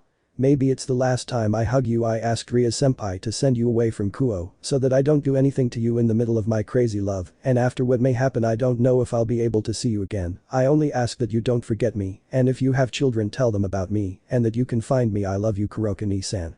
Koneko would say it on the verge of tears. Kuroka would only reciprocate the hug. Kuroka. Even if you go far away I will always find you little sister. I wish you to be happy with Rias. Take care. So both separated from the hug and then Kuroka left with her things through a magic circle. Koneko crying. Goodbye Ni-san. The girl would wipe her tears and then looked that it was time to go to the academy. Koneko. Well looks like I'll have to use a clone again. Well, I read the script for the first version of the play. Okay bitches get ready for my play which I call the macabre play. Koneko would say it while her eyes showed no life. Koneko Yandere. I will teach you not to mess with me or hurt what I love. Koneko would say it with her Yandere look. Minutes later. It was 7:30 at night. There was no one at Kuo Academy anymore, not even Sona and Tsubaki or the student council. In one of the rooms, which would be a large one, there would be that group of 5 girls preparing everything for the rehearsal. Girl 1. Okay, is everything ready? Girl 2. The stage is set. Girl 3. The props are ready. Girl 4. Lights in good condition. Girl 1. Perfect. Hey Marin, you finished the costumes I asked you for Koneko. Marin. Yes, don't worry Sasha, the costumes are ready. Sasha. Okay, Yanagi, Rin, and Sarah, check the academy once again to make sure there's no one there. So the aforementioned nodded while grabbing some lanterns. Outside the academy. Koneko would be in the occult club seeing that Rias was asleep. Koneko. Fine I know how to make her not listen. Calm down senpai, those bitches will see what happens when they insult you. So Koneko would leave that room without listening to what Rias said while she slept. Rias asleep. Koneko-chan me too I love you. Koneko would put up a noise barrier that would cover the entire old building. Koneko. Okay phase 2 starting. At that Koneko would look towards the building. While inside. Inagi. There are no walls on the coast. Rin. Everything is clear. Sasha. Okay, now we just need our protagonist. On that. The door of the living room would be opened by Koneko. Koneko. Good evening senpais, I'm here. Sarah. Everything is ready, boss. So the girls would go change. Sasha. Well Koneko, this is the script for the second version of the play we titled The Love of 5 to a Maid. Koneko. I read the script of the first version and it seems like an interesting story, but what would be the difference between the first version and the second? Sasha. You'll see, go change and read the script and learn it, I trust you. So Koneko would go to the locker room to get dressed while she read the script for the second version of the play. Minutes later. Sasha. Okay, we're ready So with a button I would start filming. You would see the girls wearing elegant dresses in the living room of a mansion. Sasha. Nothing better than spending an afternoon together at my house and relaxing. Inagi. Yes, but where is she? Rin. Please call her, we haven't stopped thinking about her for weeks. Sasha. I'm the same as you for Otauju-san. This is how Koneko would appear on the scene wearing a maid outfit. Koneko, what can I offer you Sasha? Sasha. I wanted you to bring us some juice if it's not a bother. Koneko. Your wish is my command, my master. Koneko would say it smiling and then leave. Marin. She is so beautiful and gorgeous. Sarah. I don't know about you, but I want him to be one of us, and what does it matter if he's not from our same class? That's not important. Inagi. Yes, and tell us what does she do? Sasha. Well, she always takes care of me, and also once she defended me from someone who wanted to steal my purse, she looked so beautiful when she defended me. Rin. I hope there's a way for her to be with us. The 5 of them remain thoughtful. Sasha. I have an idea, come closer. So the 5 of them would be whispering something, and then the sweet maid would arrive giving them the tray with the glasses of juice. Later. Sasha. Tauju-san. Koneko. Tell me, love Sasha. Sasha. I have something for you. So the girl would give a bag to Koneko. Koneko. What is this? Sasha. It's a new style, I bought it for you. Koneko. Wow, thank you so much Sasha. Sasha. Go put it on and then go to my bedroom, I'll be waiting for you. The girl would say it, winking at the maid. Minutes later. The young maid would enter seeing her mistress and her friends wearing robes. Yanagi. Wow. Rin. You look beautiful and cute. Koneko nervous. What do you need me for? The young maid would say it somewhat nervously. Sasha. Oh my beautiful maid, don't worry. The girls took off their robes, leaving them naked, making the maid blush. Sasha. I promise we'll be gentle with you, so can you give us your love? The maid would be nervous but. Koneko. Oh yes my loves, your wishes are orders to my ears, do you want me to adore you and kiss you? The maid would say it with a smile. The girls would only approach the maid. Sasha kissed the beautiful maid slowly and passionately while the others undressed the girl, removing her maid clothes. Lemon. The scene would change, showing the girls in bed hugging their cute maid who was just sleeping with a smile. Sasha. From now on you'll be with us, and what we did for you is our way of showing you our love. Sasha Yanagi Rin Sarah Marin. The love of 5 for a maid, a beautiful maid. So the girls would close their eyes. And so the essay would end. Later. 11:39 p.m. The girls would be getting dressed after finishing the rehearsal. Sasha. My mom would love this version of the play for her club. Rin. Yes, but it seems that Toujou-san was exhausted since it was his first time. Rin would say it, seeing how Koneko slept in bed with a smile. Yanagi. Well, at least we have the second version of the work, we're missing the first version. Sarah. We'll see about that tomorrow. For now, let's rest for a while. That was exhausting. Marin. Yes, but before. Marin would say it while covering Koneko with a bed blanket. Marin. Much better. So the girls would be looking out the windows of that room, seeing the moon and the stars. But while that was happening, the real Koneko would enter the building, who during the hours that passed, put many magic circles around the entire Kuo Academy. Koneko. Phase 4 begins. Koneko would say it while standing on the stairs. Koneko. I hope you enjoy this work bitches, because I'm ready. So Koneko would drop a glass vase from where she was. And that's it. The sound of something breaking echoed throughout Kuo Academy. The girls managed to hear that. Marin. What was that? Sasha. I don't know, girls, didn't you say there was no one there? Rin. Well, it seems there is someone, I'm going to check who's coming. Yanagi. I'm going with you. Sasha. We'll stay here. So they both grabbed some flashlights and then left the room. The two would be going down the stairs investigating until they reached the second floor. Rin. We haven't seen anyone. Yanagi. That's strange, so where did that noise come from? While that was happening, Sarah decided to leave Sasha and Marin in the living room and go look for Rin and Yanagi. After a few minutes I would arrive at the first floor, finding Rin and Yanagi next to a vending machine. Sarah. Until I found them, what are they doing here?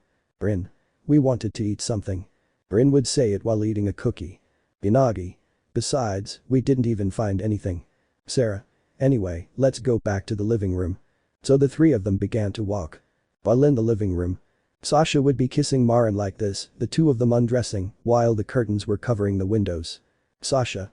Are you sure we won't wake up Toujou-san? Marin. Calm down, just let yourself go and enjoy the pleasure. Sasha.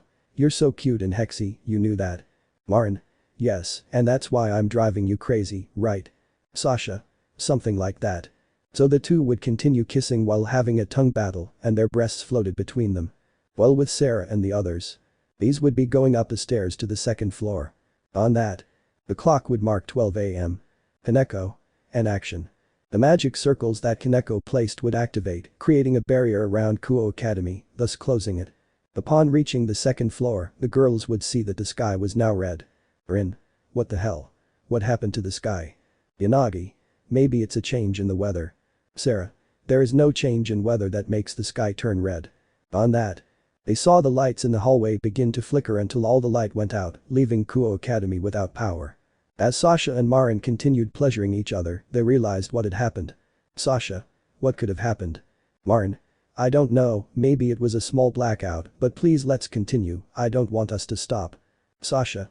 Okay then, come and lick me all over, make me feel like I'm on cloud 9. So Marin would begin to lick Sasha's vagina, causing her to start moaning with pleasure. Back with the others.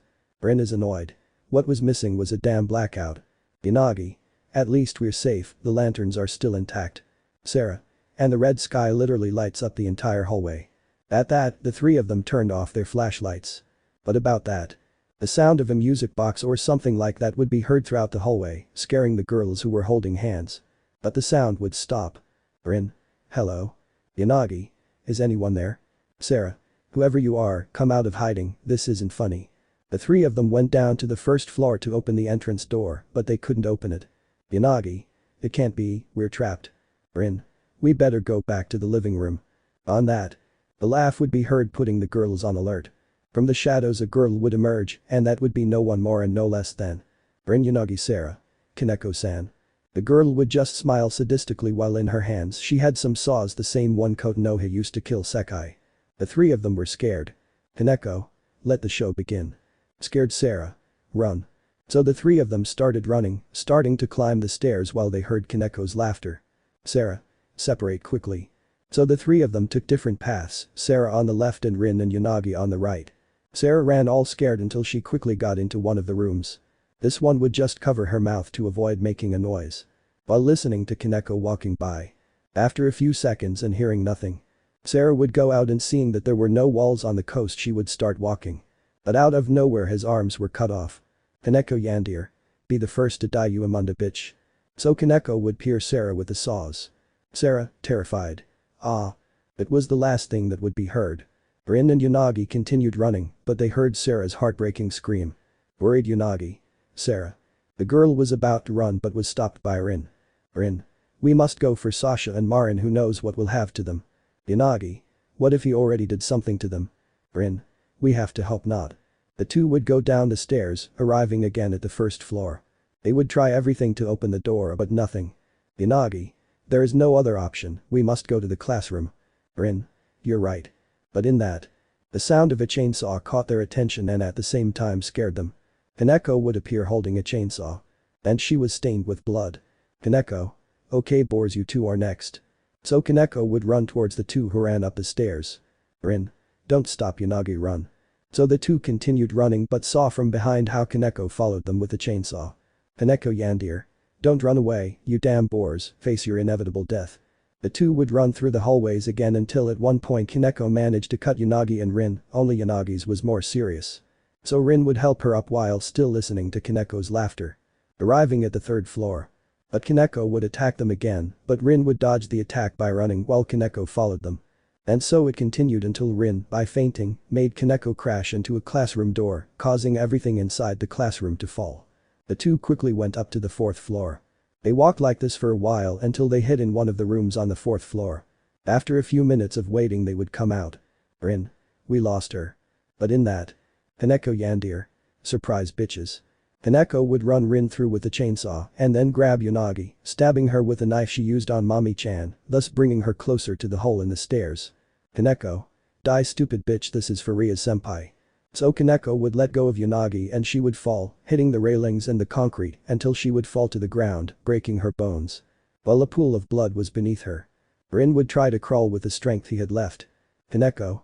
It's your turn. Rin. Forgive me Yanagi. So Koneko would kill Rin with the chainsaw. Meanwhile. Sasha and Marin would leave the room while holding hands because the hallway was completely dark. Sasha. Girls. Hello. Marin. Why did they take the lanterns? At that the light would return to the hallway. But behind them would be Koneko. Koneko. Good night bitches. In that. The next day. Rias would wake up and then stretch. Rias. What a peaceful dream I had. Rias would take a bath and then get dressed. But when I grab her bag I hear something. Screams of students would be heard. Rias worried. And now what happens? Rias quickly came out, seeing a bunch of students gathered in a circle. As he came closer he saw with horror the bodies of Sasha and her group on the ground, dead in the worst possible way. But what terrified her was that around the bodies there was another writing in blood that said, I love you Rias Gremory. Koneko just watched that with a crazy smile while keeping herself from bursting out laughing. The redhead watched with horror the expressions on the girls' bodies and the heartbreaking condition they were in. The girl could not stand it any longer, falling to the ground. The students looked at her but did nothing. The last thing Rias could see would be a white-haired person carrying her, just seeing her yellow eyes. To then become unconscious. Chapter 8. A date with my senpai. Rias was in her bed resting. Koneko. Are you okay? Lo diga Koneko viendo a Sona. Sona. Don't worry, she'll be fine, it was just a faint. Tsubaki. Although it would be good to know who is leaving all those messages for Rias and more so killing everyone. Sona. I would like to know that. Koneko. Sona Kaichu, is there anything else you want to tell me? Sona. Yes, the girls and I will leave since my sister needs help in the Citri territory and it will take us a while. Koneko. And who will be in charge of the student council? Sona. Don't worry about that, Saji will take care of it along with a girl, I don't know her name, but Saji says she's trustworthy. Koneko. It's okay. Tsubaki. On Monday there will be an important announcement about something that will happen on Friday, so you and Rias should be attentive. Koneko. Understood. Sona. We'll be leaving, see you Koneko, when Rias wakes up tell her what I'm going to do. Koneko. Está bien Sona Kaiju. So the two of them would leave. Koneko's thoughts. Koneko. Well, I already killed those 5 and with them that would be 11 victims who fall before me well I hope everyone understands that Rias senpai is mine and no one else's. Out of your thoughts. Rias would finally wake up. Rias? What happened? Koneko. Rias senpai. So Koneko would hug Rias, surprising her and making her blush.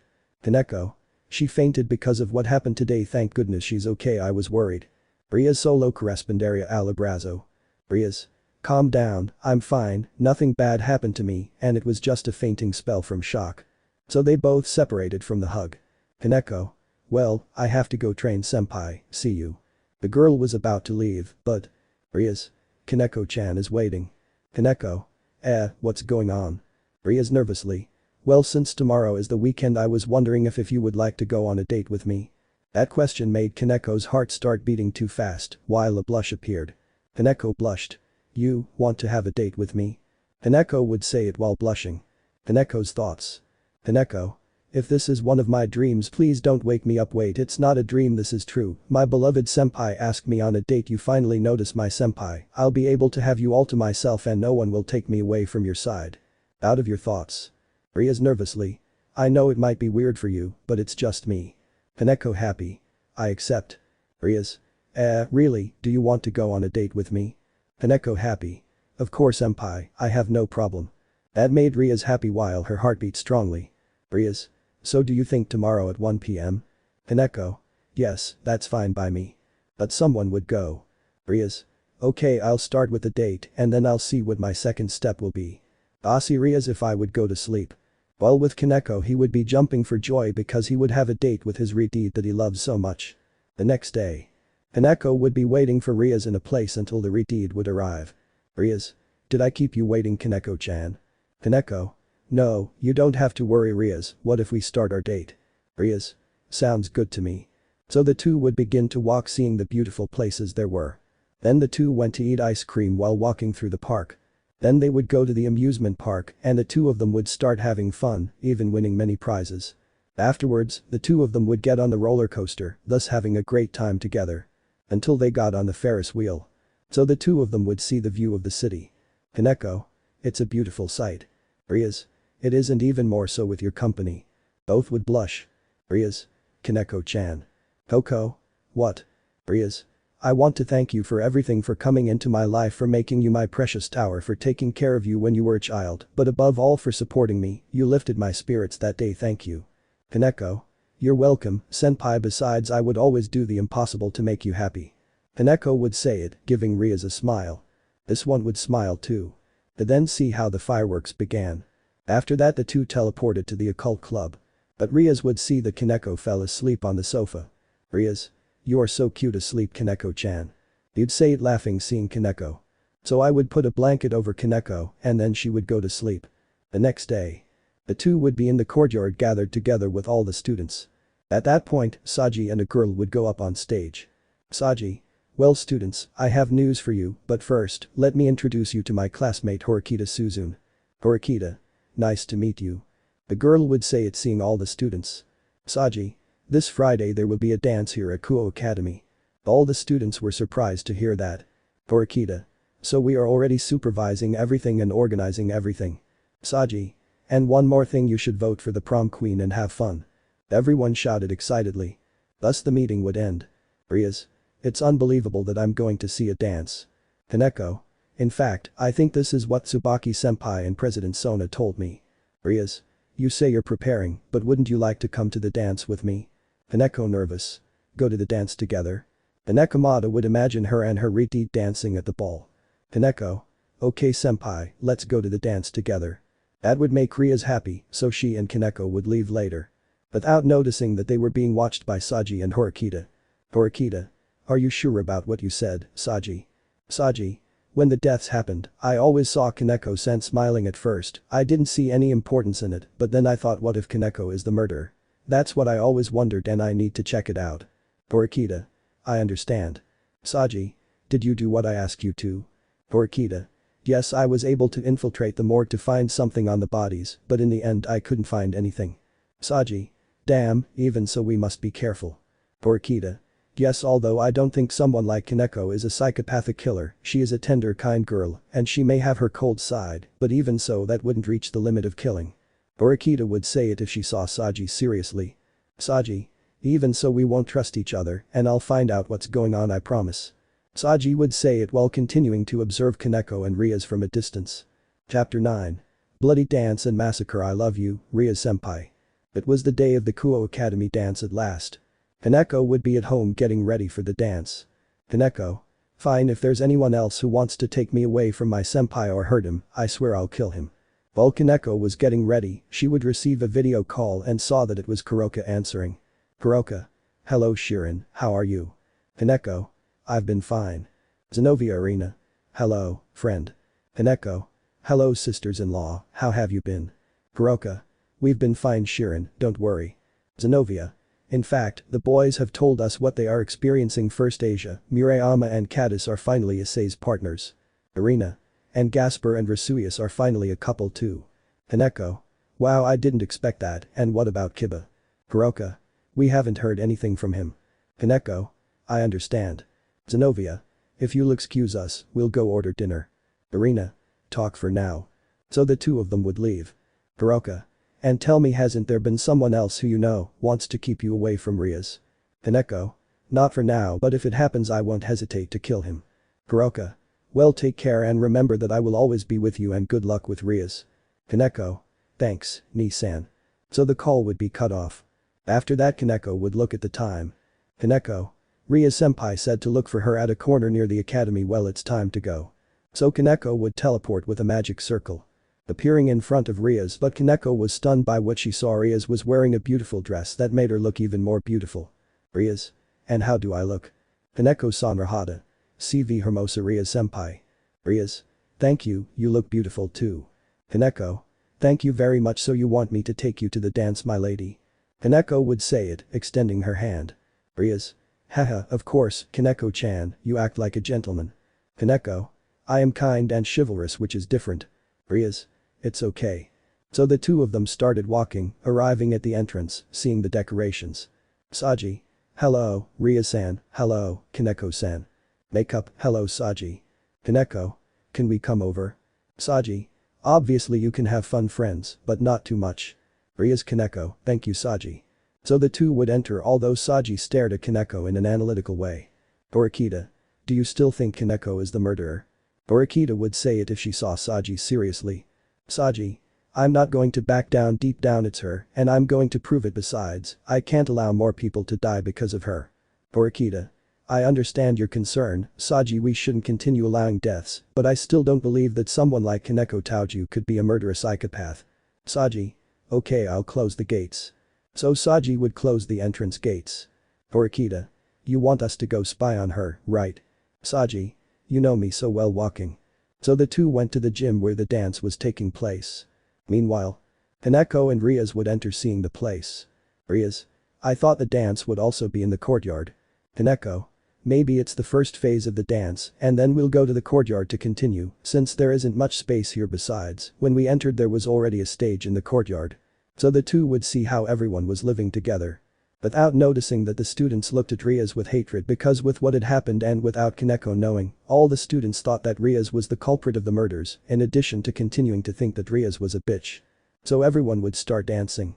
While the music was playing, Rias and Koneko danced together while laughing because they were excited. Among the crowd, Saji and Horikita watched Koneko. Saji. She doesn't look suspicious. On that, a message would reach Horikita. Horikita. Saji, the second music team is already on the stage in the courtyard. We have to take everyone outside. Saji. Okay. Saji would run up to the stage. Saji. Listen students, please go to the courtyard, the party continues. Everyone screamed with excitement as they left the gym carefully and in an orderly manner. So everyone would continue dancing. While Saji and Horikita continued watching Koneko watching her and Rias drink some punch. Horikita. How is the prom queen voting going? Saji would check his cell phone and be impressed. Saji. Wow, it seems like everyone wants me to win. Horikita. Okay, I didn't expect that. Saji. Okay, let's just keep watching for now. Such flowers appear at the surface and cone. Rias. How good that we could come Koneko-chan. Koneko. Yes, it's nice to have a nice time without having to make contracts or face enemies. Rias. Yes, I wish mommy was here. Hearing that, Koneko was surprised but managed to contain her anger. Koneko. And apart from your friend, was mommy senpai something more to you? Rias. I think she fell in love with me, but I wasn't going to reciprocate her feelings. Koneko surprised. What? Rias. Even if it hurt, I was going to tell him that I like someone else, someone special to me. Koneko was surprised. Koneko's thoughts. Koneko. Didn't Rias senpai feel the same as that bitch? And besides, was she going to tell him that she couldn't reciprocate? But who is that person who says Rias senpai? Could it be me? Out of your thoughts. Koneko. So that she's not depressed, what do you think if we go dancing? Rias. Sounds like a good idea. So the two of them went to dance and that. Everyone would start grabbing a partner. Koneko. My Lady Gremory, may I have this piece? Rias nervously. But I don't know how to dance that well. Koneko. Don't worry, just trust me. So the two would begin to dance following the lyrics of the song. Saji. Okay, they dance well. Horikita. Come on, let's dance a little. So Horikita would grab Saji and then both of them would start dancing. So everyone would be dancing and enjoying the moment. Rias. This is incredible. Koneko. Keikosa senpai. Rias. Dancing with you is so incredible, I feel calm and relaxed, thank you Koneko-chan for being with me. So Rias would hug Koneko while they danced. The nekomata was blushing and her heart was beating while there were hearts in her eyes. Koneko's thoughts. Koneko happy.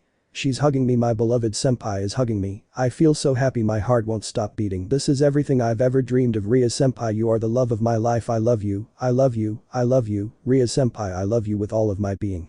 Out of your thoughts. Koneko would only reciprocate the hug as the two continued dancing.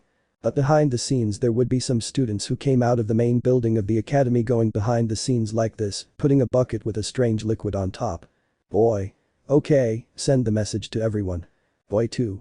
I'm surprised we collected so much in that bucket. Boy 3. Well, it was thanks to our girlfriends and the rest of the girls at the academy. Boy 4. Well, the bucket is in position. Boy. Good. The boy would take out his phone talking to his girlfriend on a call. Boy. Okay, love, the bucket is already in the position they told us. Girl. Okay honey, now we wait, did you leave your vows like I asked? Boy. Yes, everyone at the academy. At that Saji would go up on stage as the music stopped. Saji. Okay, listen, the queen of this dance is. Everyone was left waiting. Saji. Rias Gremory. Everyone started clapping while Rias was impressed. Koneko happy. Suba senpai, you won, you deserve it. Thus Rias would go up to the center of the stage while everyone applauded him. Boy. Good in 3. The boy holding the rope would say it. Saji. Well, it seems you were right, Horikita, Koneko is not the psychopathic killer. Horikita. I told you, hey, what do you think if we go out for a walk afterward if you want? Saji.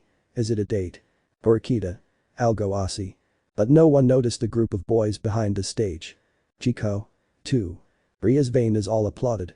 And he would see Koneko, who was smiling and applauding him. That made Rias' heart race. Boy. And 1. So the boy would let go of the rope. Rias kept smiling, but that liquid from that bucket fell on the rivers, dirtying it and staining the floor. Everyone was surprised to see that the liquid was white. Saji and Horikita were open-mouthed at what had happened. But Koneko was terrified when she smelled the liquid, she knew what had stained Rias. Koneko terrified. It's semen. And that a video would play behind Rias showing how Rias was being touched by Sakaki and his friends and how she couldn't do anything. Also a video of Rias talking at lunch with Mommy-chan would be shown to then show when Rias found Mommy's body and hugged it. It also focuses on what happened a week ago when Rias found the body parts of Sasha and her group and that phrase. Rias was surprised and scared at the same time by all this. At that moment a girl would come up on stage. Girl.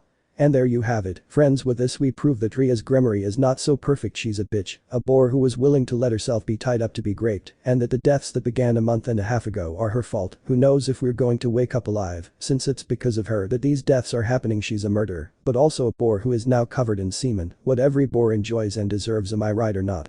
Everyone started shouting against Rias, and others laughed when they saw Rias covered in semen.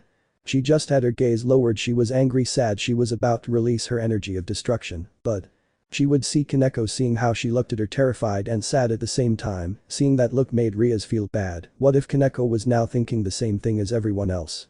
Rias couldn't stand it anymore and started to cry, and then ran off in the direction of the occult club. Koneko would run after her.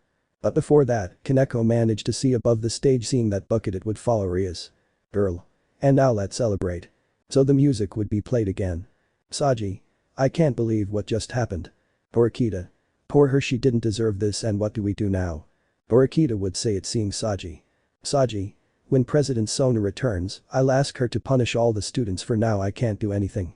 Orikita. I understand. Meanwhile. Koneko would enter the occult club. Worried Koneko. Rias senpai. The girl would start looking for Rias all over the place. Until when I got to the bathroom, I tried to open the door but couldn't. Koneko.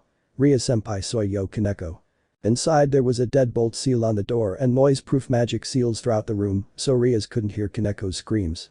The redhead would be on the floor crying now for what happened. She felt dirty. She didn't want to look Koneko in the eyes. She quickly took off that dress, and with magic she would burn it and create another one. She would get into the shower while she continued crying, remembering what happened while she tried to remove the semen from her hair and body. While outside, Koneko would be looking down while clenching her fists tightly. Koneko Yandere. All of them, everyone in this damn place are going to pay dearly for doing this to my Rias senpai, damn you. Koneko would say it while her eyes showed no life. This would come from the occult club. I would be walking like this until I get to the stage, going up like this. DJ. Hey, what's up? But before finishing, Koneko pulled out her knife and stabbed the boy, then threw him aside as he bled to death. Koneko would turn off the music, and with a blow of her fist she destroyed the equipment, smashing it to pieces. Everyone was confused, and when they looked they all saw Koneko on the stage. Koneko just looked at everyone seriously. While they watched her, Koneko would activate the magic circle she used a week ago, so the barrier had been put up. Orikita. What is Koneko doing? Saji. I have no idea. Orikita would just look at the sky, but realized that it was now red. Orikita. But what? Hey Saji, is it normal for the sky to turn red? Orikita would say it and be confused at the same time. Looking up, Saji saw that it was true, something that worried him that could only mean one thing. At that, everyone was confused and saw the DJ crawling. DJ. Please help. But Koneko threw the knife at him, hitting him in the head, killing him. Everyone was surprised to see that. Both Saji and Orikita were also surprised. Koneko. You guys. Everyone looked at Koneko, seeing that she kept her gaze lowered. Koneko. All of you.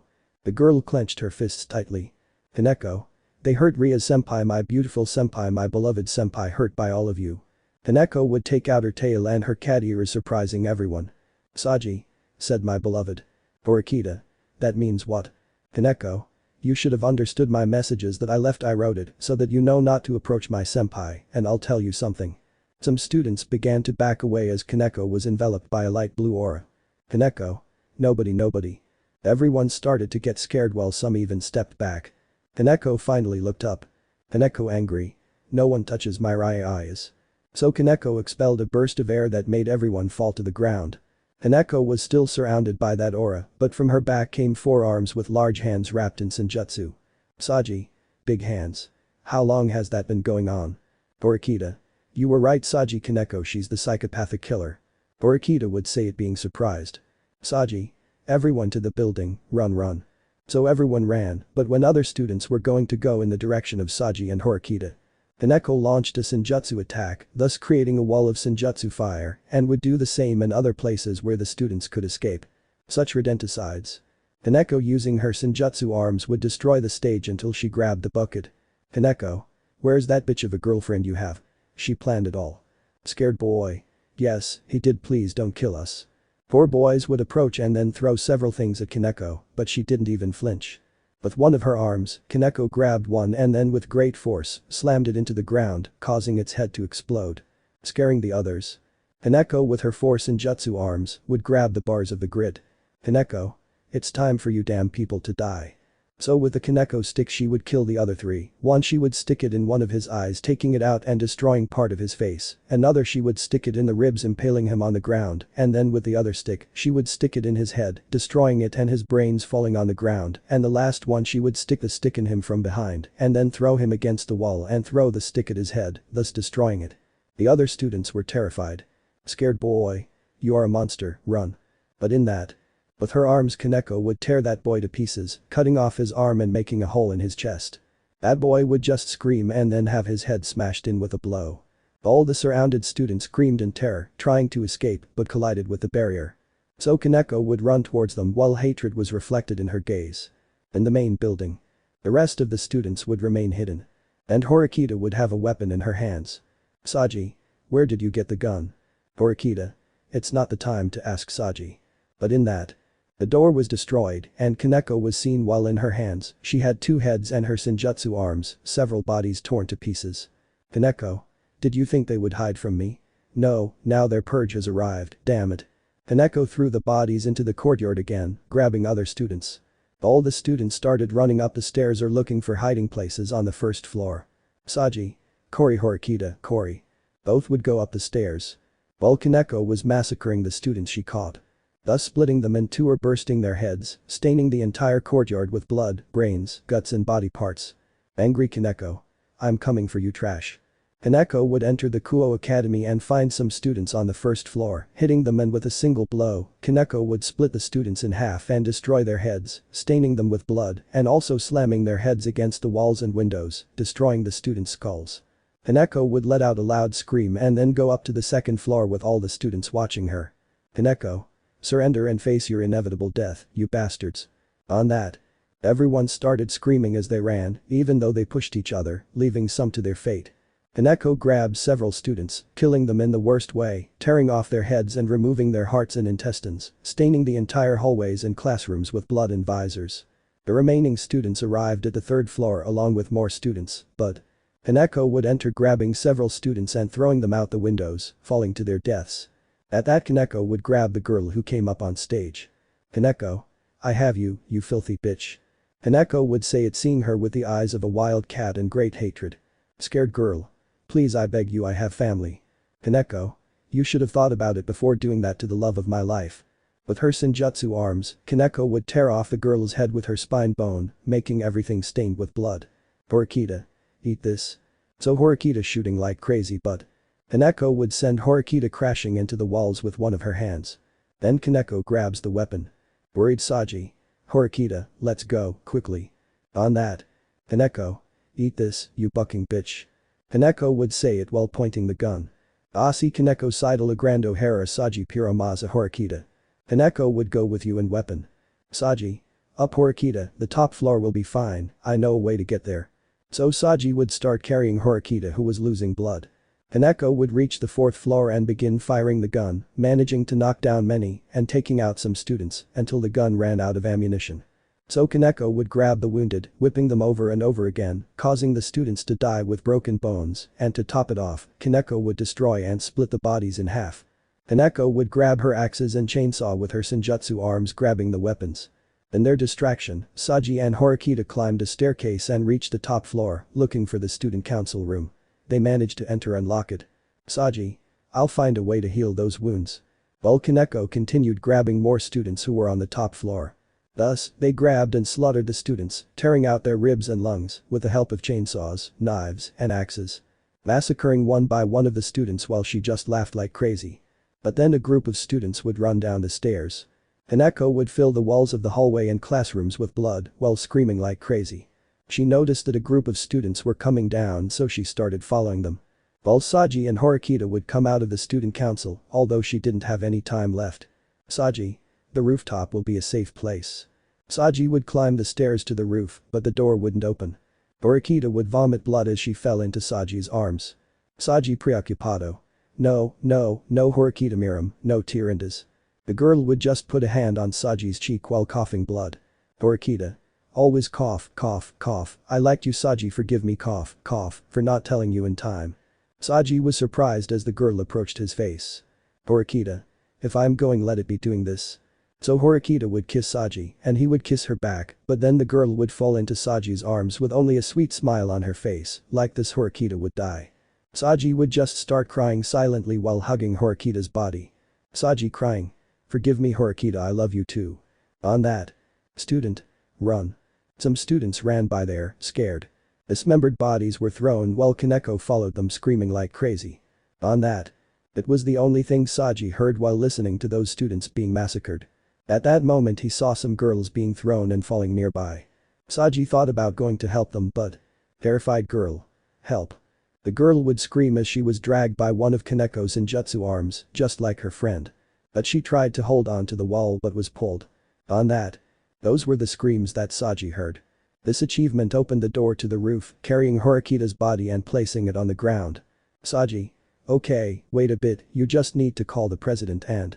But Saji was caught by surprise by one of the senjutsu arms, and another arm would cut off Saji's arm, where he had his sacred gear.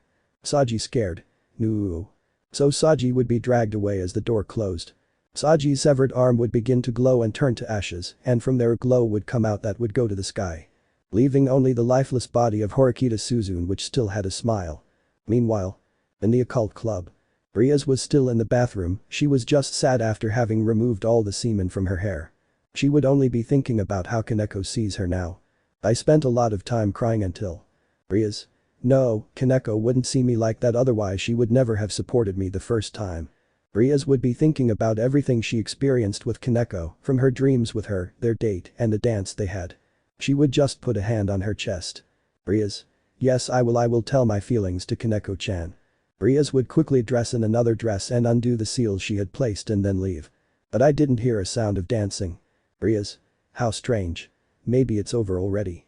Rias would leave the building seeing that the sky was red. Rias. A magic barrier? But who would put one up? Upon reaching the courtyard, Rias froze and was in shock at what she saw.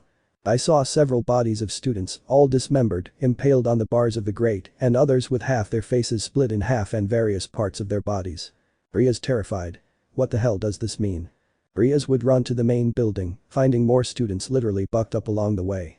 Rias would climb each floor finding more and more bodies either in the hallways or in the classrooms, and everything was stained with blood and infested with lungs, brains, lungs, and pancreases. Rias would run, continuing to search to see if there was anyone alive, but there was no one. Rias scared. Koneko-chan, where are you? On that. She heard a noise in the gym. Rias quickly flew until he reached the gym, seeing that there were no doors. But as she looked ahead, Rias was shocked and amazed.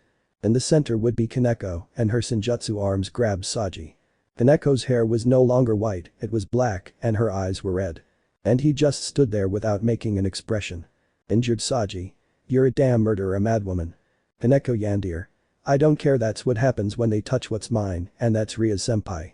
That surprised Rias. The other connector. Now die Rain. So Koneko activated the chainsaw and stabbed Saji, starting to kill him until Saji was dead. Koneko would just start laughing like crazy while grabbing her face. Koneko Yandere.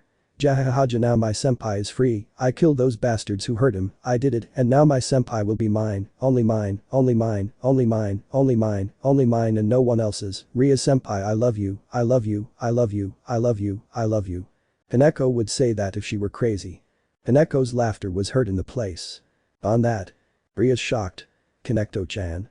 Hearing that voice, Koneko was surprised. She turned around while her senjutsu arms disappeared. And her hair and eyes returned to normal. Koneko surprised. Rias senpai. Koneko would say it seeing her redhead. The two of them stared at each other. Koneko scared. Rias senpai, did you see me? Koneko would say it as she started walking towards Rias. Koneko, scared. Everything's okay, right? She feels better now. Koneko said it when she was scared that Rias was afraid of her. The redhead would look at Koneko with some fear. Rias scared. You killed everyone? Koneko scared. Yes, but I did it because. Rias scared. You're the person who left those messages. Koneko scared. Let me explain. Rias terrified. You killed those girls, those boys who tried to rape me and you killed Mommy-chan. Koneko lowered her gaze. Rias terrified. Did you kill her? Please don't lie to me. Koneko. Yes, I killed her, everyone. Rias would just cover her mouth. Koneko. But let me. Koneko saw how Rias was slowly retreating. Koneko scared. Don't wait, don't go away Rias senpai, let me explain it to you. Koneko would say it scared while she approached Rias little by little. Rias scared. Why? Why did you do it? Koneko would only lower her gaze. Rias scared. You would never do something like this, you wouldn't kill a bunch of people, tell me why you did it, and why did you kill mommy? Why did you kill them all, tell me why you did it, tell me why. Koneko. Why I love you, Rias senpai. Rias remained silent, remembering what Koneko said in the midst of her madness. Koneko. I fell in love with you since I was little, I've had a great affection for you, I thought it was normal, but it wasn't, and since then I've been with you. I got angry when many people approached you, I promised myself that if someone did something to you, I would kill them. Koneko would say it with a broken voice. Koneko. I killed those boys for touching you and making you cry. I killed Mommy-chan because she wanted to leave my side. I didn't think that maybe you wouldn't accept her feelings. I killed that group of girls because they played a joke on you and called you a bitch, and I killed everyone here for making you cry, for throwing a bucket of semen on you, and for making fun of you and saying that you were to blame for the deaths. Tears began to fall from Koneko's face. Koneko crying.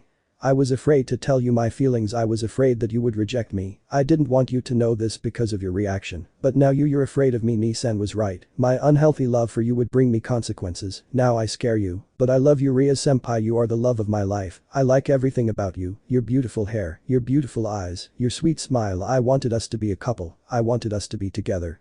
To form a family, but now I can't be with you anymore, I am a monster, a murderer, and no one wants a damn monster. Koneko would say it while crying.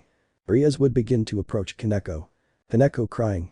Forgive me, Rias senpai, I'm sorry for this, I didn't want you to be afraid of me, but in the end I don't know if you feel the same way. But in that. Rias would hug Koneko, surprising her. Rias. I love you too, Koneko. Koneko was surprised. Rias.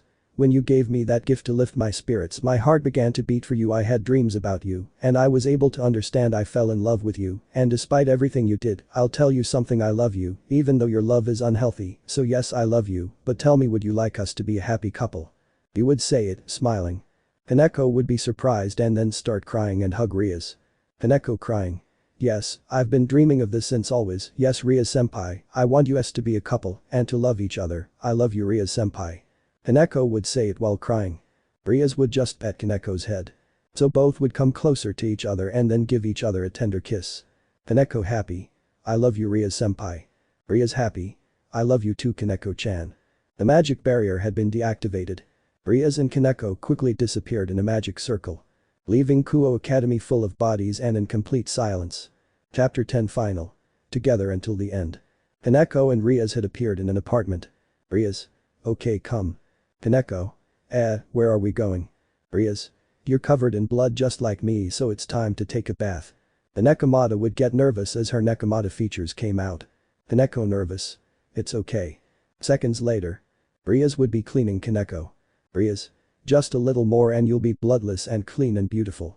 Rias would say it while wiping the blood off Koneko's body, although he touched Koneko's breasts because he wanted to see how Koneko looked. Koneko was just blushing as she felt her redhead touching her body and breasts and even caressing her vagina. Koneko smiles. SS senpai, don't do that. Koneko would say it very blushing. Rias would just giggle. Rias. SHHHH. The redhead only approached Koneko's ear. Rias. Don't be nervous, just let me take care of it, my little nekomata. He would say it in a flirtatious way, making the nekomata only blush more even with smoke coming out of her head. Minutes later.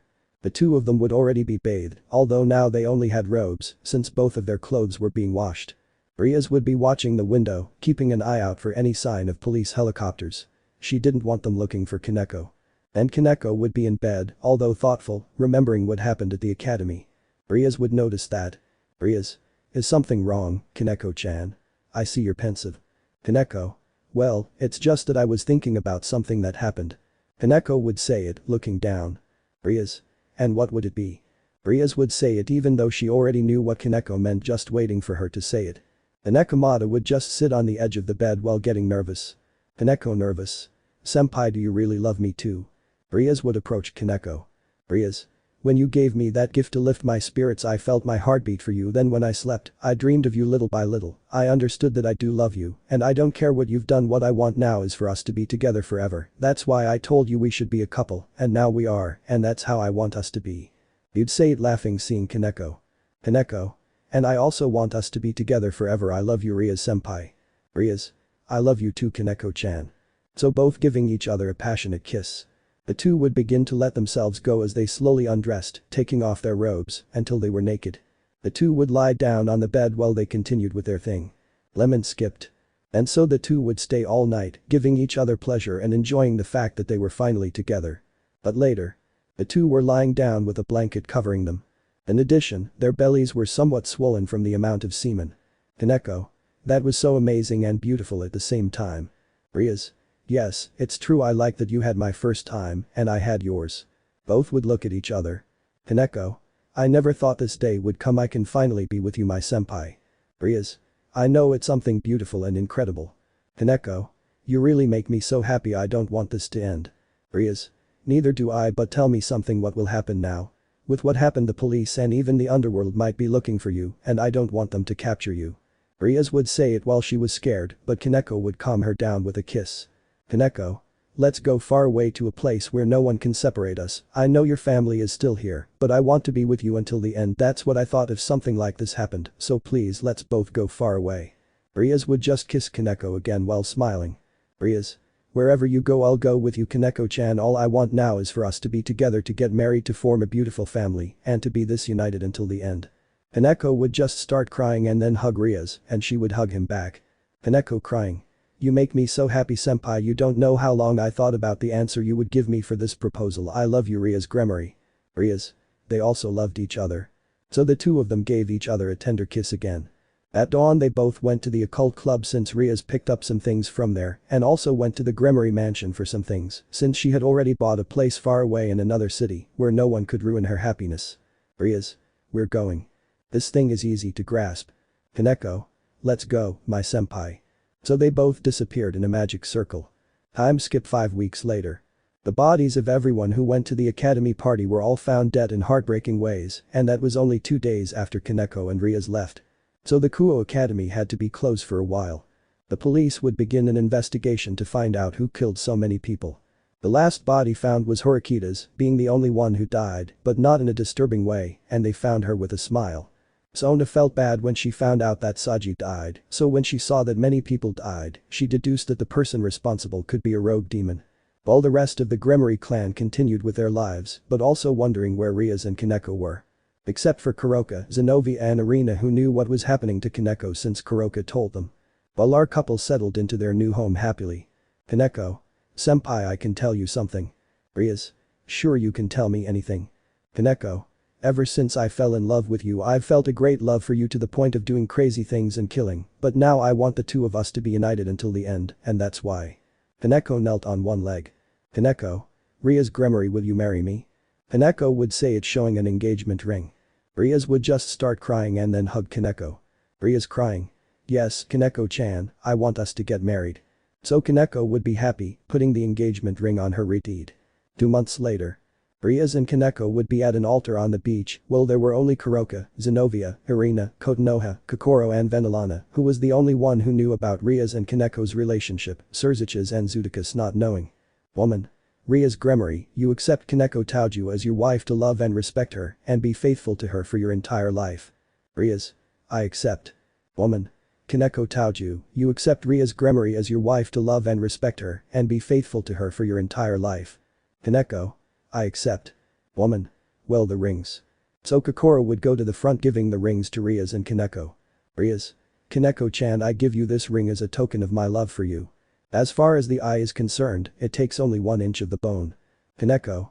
Rias senpai, I give you this ring as a token of my love and that they can never break our love. This corner is placed on the ground near the anvil. Woman. By the power vested in me, I now pronounce you woman, and woman, you may kiss the bride. So Rias and Koneko would give each other a tender kiss. All the guests applauded. Then Rias would throw the bouquet of flowers so that it falls into Kuroka's hands, so she is blushing just like Zenovia and Irina. After that, everyone would be saying goodbye. Venelana. Please take care of my daughter Koneko, and please love her. Koneko.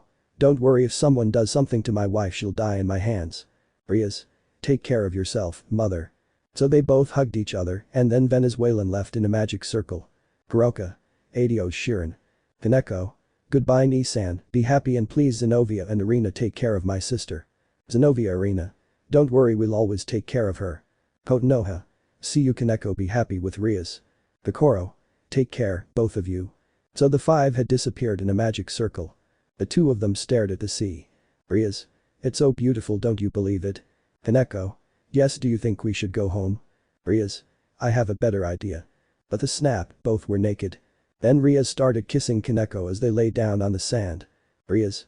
I want this night to be perfect and I want the moon, the stars and the sea to witness our love. Koneko. Okay, let our wedding night begin. So you would laugh using the spell, and a member would begin to penetrate Koneko. The only thing that would be heard would be the moans of both of them. Some time later. Now Rias and Koneko were sitting, but with the difference that both had big bellies, implying that both were pregnant. After a few more months their babies were finally born. Rias' baby was the first to be born, followed by Koneko's baby. Both gave their babies their respective names. Rias would be called Yoko and Koneko's Issei. Years later. Present. Rias would begin to wake up like this, seeing Koneko. Koneko. Good morning, my love. Rias.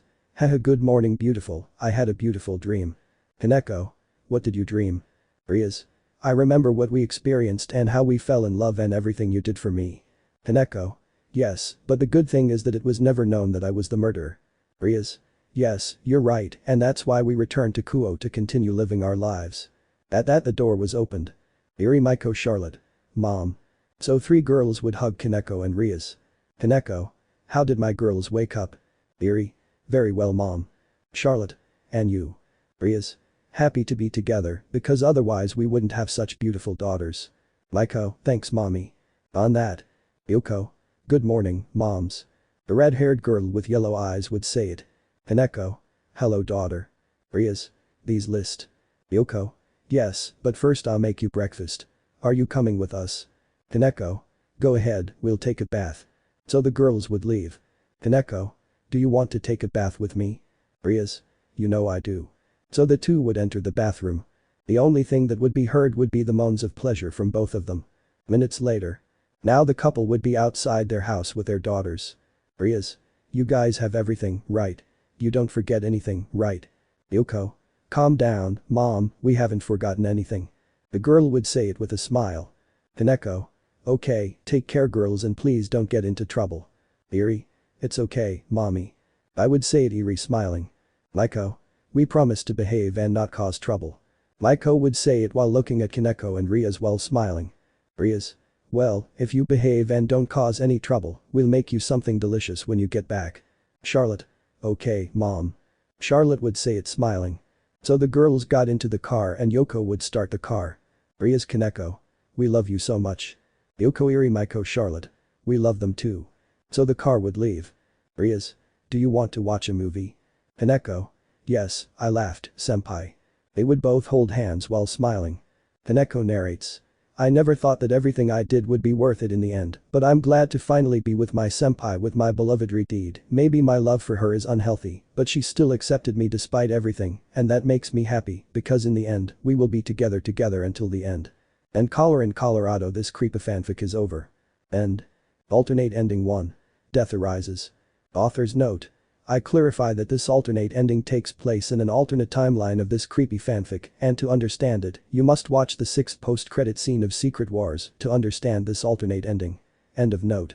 Rias was still in the bathroom, she was just sad after having removed all the semen from her hair. She would only be thinking about how Koneko sees her now. I spent a lot of time crying until. Rias. No, Koneko wouldn't see me like that, otherwise she would never have supported me the first time. Rias would be thinking about everything she experienced with Koneko, from her dreams with her, their date, and the dance they had. She would just put a hand on her chest. Rias. Yes, I will tell my feelings to Koneko-chan. Rias would quickly dress in another dress and undo the seals she had placed and then leave. But I didn't hear a sound of dancing. Rias. How strange. Maybe it's over already. Rias would leave the building seeing that the sky was red. Rias. A magic barrier? But who would put one up? Upon reaching the courtyard, Rias froze and was in shock at what she saw. I saw several bodies of students, all dismembered, impaled on the bars of the grate, and others with half their faces split in half and various parts of their bodies. Rias terrified. What the hell does this mean? Rias would run to the main building, finding more students literally bucked up along the way. Rias would climb each floor, finding more and more bodies either in the hallways or in the classrooms, and everything was stained with blood and infested with lungs, brains, lungs, and pancreases. Rias would run, continuing to search to see if there was anyone alive, but there was no one. Rias scared. Koneko-chan, where are you? On that. She heard a noise in the gym. Rias quickly flew until he reached the gym, seeing that there were no doors. But as she looked ahead, Rias was shocked and amazed. In the center would be Koneko, and her senjutsu arms grabbed Saji. Koneko's hair was no longer white, it was black, and her eyes were red. And he just stood there without making an expression. Injured Saji. You're a damn murderer, a madwoman. Koneko Yandere. I don't care, that's what happens when they touch what's mine, and that's Rias-senpai. That surprised Rias. The other connector. Now die Rain.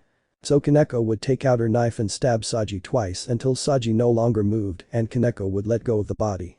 Koneko would just start laughing like crazy while grabbing her face. Koneko Yandere. Jahahaja, now my senpai is free, I killed those bastards who hurt him, I did it, and now my senpai will be mine, only mine, only mine, only mine, only mine, only mine and no one else's. Rias-senpai, I love you, I love you, I love you, I love you, I love you. Koneko would say that if she were crazy. Koneko's laughter was heard in the place. On that. Rias shocked. Koneko-chan.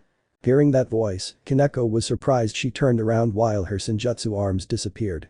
And her hair and eyes returned to normal. Koneko surprised. Rias-senpai. Koneko would say it, seeing her redhead. The two of them stared at each other. Koneko scared. Rias-senpai, did you see me? Koneko would say it as she started walking towards Rias. Koneko, scared. Everything's okay, right? She feels better now. Koneko said it when she was scared that Rias was afraid of her. The redhead would look at Koneko with some fear. Rias scared. You killed everyone? Koneko scared. Yes, but I did it because. Rias scared. You're the person who left those messages. Koneko scared. Let me explain. Rias terrified. You killed those girls, those boys who tried to grape me and you killed Mommy-chan. Koneko lowered her gaze. Rias terrified. Did you kill her? Please don't lie to me. Koneko. Yes, I killed her, everyone. Rias would just cover her mouth. Koneko. But let me. Koneko saw how Rias was slowly retreating. Koneko scared. Don't wait, don't go away, Rias-senpai, let me explain it to you. Koneko would say it scared while she approached Rias little by little. Rias scared. Why? Why did you do it? Koneko would only lower her gaze. Rias scared. You would never do something like this, you wouldn't kill a bunch of people, tell me why you did it, and why did you kill Mommy? Why did you kill them all, tell me why you did it, tell me why. Koneko. Why I love you, Rias-senpai. Rias remained silent, remembering what Koneko said in the midst of her madness. Koneko. I fell in love with you since I was little, I've had a great affection for you, I thought it was normal, but it wasn't, and since then I've been with you. I got angry when many people approached you, I promised myself that if someone did something to you, I would kill them. Koneko would say it with a broken voice. Koneko. I killed those boys for touching you and making you cry. I killed Mommy-chan because she wanted to leave my side. I didn't think that maybe you wouldn't accept her feelings. I killed that group of girls because they played a joke on you and called you a bitch, and I killed everyone here for making you cry, for throwing a bucket of semen on you, and for making fun of you and saying that you were to blame for the deaths. Tears began to fall from Koneko's face. Koneko crying.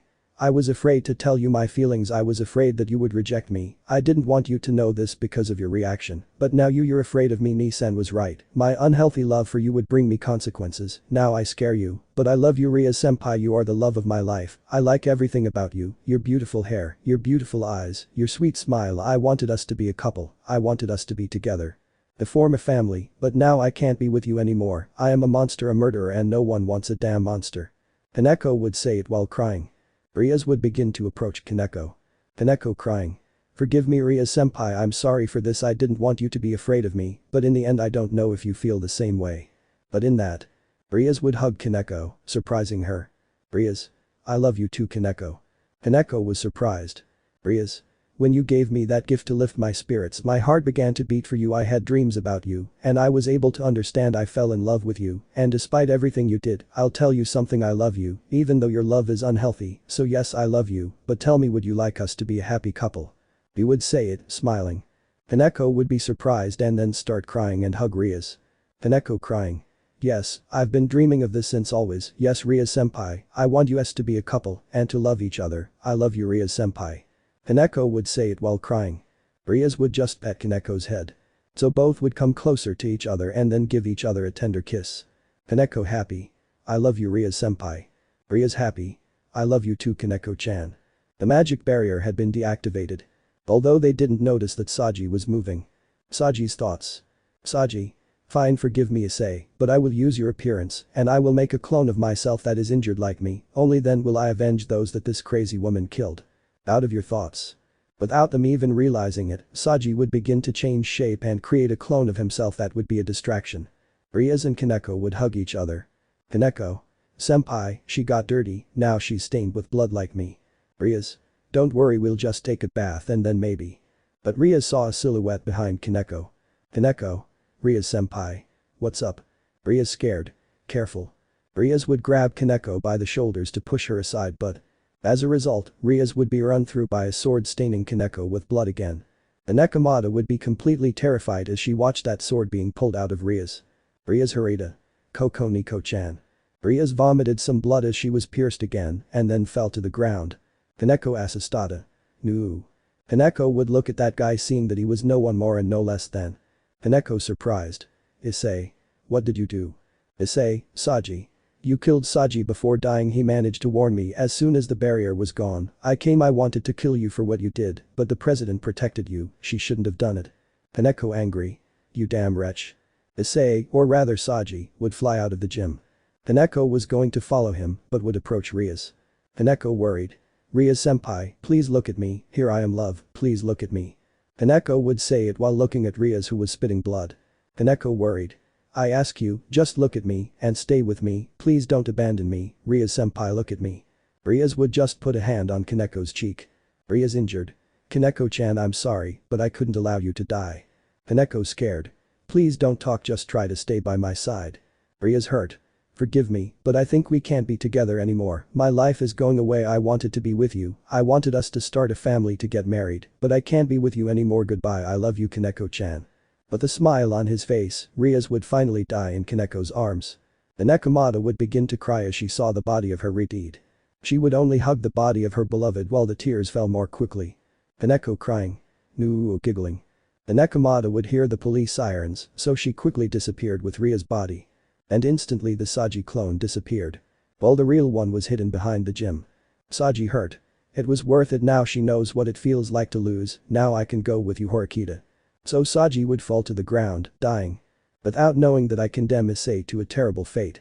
Meanwhile. Koneko would appear in a forest and carry the body of her beloved and then place it on the ground. Rage, tears, pain, anger and sadness flooded Koneko's heart, which was broken as she remembered how Issei killed her beloved senpai. Koneko furious. Damn Issei, damn you. While Koneko was screaming, a wolf tail would grow out, her ears would become somewhat large, and her eyes would turn blood red. It was the only thing that would be heard. Time skip 5 months later. In Miami. Issei would be in a bar having a drink. Greg. And are you ready for tomorrow, partner? Issei. Yes, I will give some beautiful gifts to Asia, Murayama and Caddis. Greg. You'll have your children in a few months, so whatever you're going to give them, make sure it's something special. Issei. And it will be, you'll see. Issei la daria un trago su vaso de tequila. Issei. Damn, the bottle only has enough for one more glass and the bartender hasn't returned. Greg. You have a point, it's taking too long just for a damn bottle of tequila. Issei. You're right. Issei would say it, pouring himself another glass of tequila. Issei. But I still don't think so. On that. Hearing that whistle, Issei's skin crawled and when he looked to his side he saw a hooded girl. Well, but it's the Sekiryuutei himself. The girl would say it, taking off her hood, revealing that she had white hair and red eyes. Issei. If it's me, what can I do for you? Girl. You're as cute and handsome as they say, if it were up to me, I'd take you with me so we can have a little fun. The girl would say it while drinking a glass of tequila. Issei. Thanks, but I already have girlfriends and they are expecting my children. Girl. I understand, I hope you make them happy, for women, it's important that their man makes them happy. Dragon. Who knew? Girl. And there's also Drake who gives you the power to fight, it's so incredible. Drake. See, partner, we're good. Issei. Question, are you a demon? Girl. No, actually I was born with wolf features. The girl would say it while wolf ears appeared on her head. Issei. How strange, I hadn't seen a species like you, you are surely a yakai. Girl. More or less. Hey, I know I can't have you with me, but I can ask you for something. Issei. That would be exactly. Girl. I don't usually ask for this, but can I have your autograph? Issei. Sure, but where do I sign it? Girl. This was the only thing I found. The girl would say it, taking a leaf out of her book. But it was a wanted. Hyodo Issei. Dead or alive poster. Issei got a little nervous but decided to sign the poster. Girl. Please sign here. Issei would see that he should sign the word dead, although Issei doubted it so as not to hurt the feelings of that girl who would sign. Issei. One question, where did you get that poster? Girl. Well, first serve the bartender. Issei would turn around seeing that there was no one, and when he turned around again, he was surprised to see that the girl had turned into a wolf. Issei. Mirda, boosted gear. But the wolf girl would take out some scythes, and after a single cut, she would manage to cut off Issei's arm where Drake was. The brown-haired boy would only let out a heart-rending scream while Drake faded away, not without first saying sorry. The wolf girl would grab Issei by the neck. Wolf girl. You are not worthy of the title hero Issei. So the girl slammed Issei against a bar, throwing him into some tables. Issei would start dodging each cut and the wolf girl would destroy the tables until. By making 2 cuts the girl would cause Issei to fall to the ground wounded and losing blood. The girl's swords were covered in blood and she smelled fear. Wolf girl. Ah, how I like the smell of fear and yours even more Issei-senpai. Issei was surprised by what he heard. Scared Issei. Koneko-chan. Is that you? Koneko. You guessed it. Scared Issei. Why are you doing this to me? Koneko. It's not obvious you killed Rias-senpai, you took her from me, you damn trash, now I'm alone because of you. Koneko would calm down. Koneko. I'm sorry senpai, but it's time to kill you trash. Koneko would say it while holding her scythes. Koneko. Goodbye, you damn unfortunate guy. So Koneko with her swords split Issei's face in 2 and cut off his legs. Koneko. With you are the first of many goodbye trash. So Koneko disappeared into the darkness leaving Issei's lifeless body. 5 days later. In the house, a capsule would be seen and there would be Ria's healed body, however, there was no way to make him wake up. Although Ravel, her best friend, would also be there, who decided to be with her friend to support her. Koneko just looked at the body of her beloved. Ravel. What are we going to do, Koneko? I don't know of a way to bring Rias back. Koneko just stared and then placed a hand on the glass. Koneko. I promise you Rias-senpai, I won't rest until I find a way to bring you with me. When that happens we'll be happy and we'll get married and form a beautiful family. I'm not going to give up until you come back to my side. I won't accept defeat. I'll kill all the Issei to take you away from me. I promise my senpai, I'll make you my love. See Koneko Basaria El Crystal. Well, Ravel would only wipe away his tears. He then hugged Koneko. Ravel. I know you'll be able to bring her back to life, don't lose hope, Koneko-chan. Koneko solo corresponderia al abrazo. Koneko. I ask you to take care of his body and if the underworld chases you, use the device I gave you, it will take you to my position. Ravel. It's okay. Si Koneko si pondria su capucha mi entras con un dispositivo abria un portal. Ravel. Good luck, friend. Koneko. I will. Are you sure there's nothing wrong with you? I've seen you're a little sad. Ravel.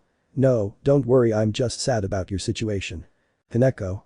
Don't worry, I'll manage to bring my senpai back, I promise. So Koneko would go through the portal. Ravel would sit while looking at the capsule where Ria's body was. Ravel sad. You are so lucky to have someone like Koneko. Rias, you are a good person, maybe that's why Koneko loves you so much. I wish I could find someone who loves me like Koneko, but. Ravel would say it, caressing his belly. Ravel sad. I'm already stained and I don't think anyone can love a girl who was raped by her own brother. The tear would fall from Ravel's face. Ravel. But now I'm expecting a child, but I plan to raise him or her to be a great person, that's my promise. Ravel would say it, caressing his belly. Ravel. But anyway, I'll read you a little laugh. So Ravel would grab a book and then start reading. Meanwhile. In an unknown place. Koneko would come out of a portal seeing the place. Koneko. It doesn't matter if I have to travel across the multiverse, I'm not going to give up, I'll find a way to bring you back to life, my Rias-senpai. Well, the Issei and characters like him, prepare yourselves, because I'll come for you and kill those who get in the way if necessary, because I am death unmasked. Koneko says this afterward. As that whistle was heard, Koneko would disappear into the darkness. Alternate ending 2. The madness continues in red. Author's note. This is the last alternate ending, and I hope you like it just like the other alternate ending, and that's it, and with these alternate endings, we conclude this creepy fanfic. End of note. And by the way, I want to thank my friend Jir Kanya for giving me some ideas for character deaths with his story. Sinister Jir's Macabre Party. Thanks, buddy, I hope you enjoy this ending. Rias was still in the bathroom, she was just sad after having removed all the semen from her hair. She would only be thinking about how Koneko sees her now. I spent a lot of time crying until. Rias. No, Koneko wouldn't see me like that, otherwise she would never have supported me the first time. Rias would be thinking about everything she experienced with Koneko, from her dreams with her, their date, and the dance they had. She would just put a hand on her chest. Rias. Yes, I will tell my feelings to Koneko-chan. Rias would quickly dress in another dress and undo the seals she had placed and then leave. But I didn't hear a sound of dancing. Rias. How strange. Maybe it's over already. Rias would leave the building seeing that the sky was red. Rias. A magic barrier? But who would put one up? Upon reaching the courtyard, Rias froze and was in shock at what she saw. I saw several bodies of students, all dismembered, impaled on the bars of the grate, and others with half their faces split in half and various parts of their bodies. Rias terrified. What the hell does this mean? Rias would run to the main building, finding more students literally bucked up along the way. Rias would climb each floor finding more and more bodies either in the hallways or in the classrooms, and everything was stained with blood and infested with lungs, brains, lungs, and pancreases. Rias would run, continuing to search to see if there was anyone alive, but there was no one. Rias scared. Koneko-chan, where are you? On that. She heard a noise in the gym. Rias quickly flew until he reached the gym, seeing that there were no doors. But as she looked ahead, Rias was shocked and amazed. In the center would be Koneko, and her senjutsu arms grabbed Saji. Koneko's hair was no longer white, it was black, and her eyes were red. And he just stood there without making an expression. Injured Saji.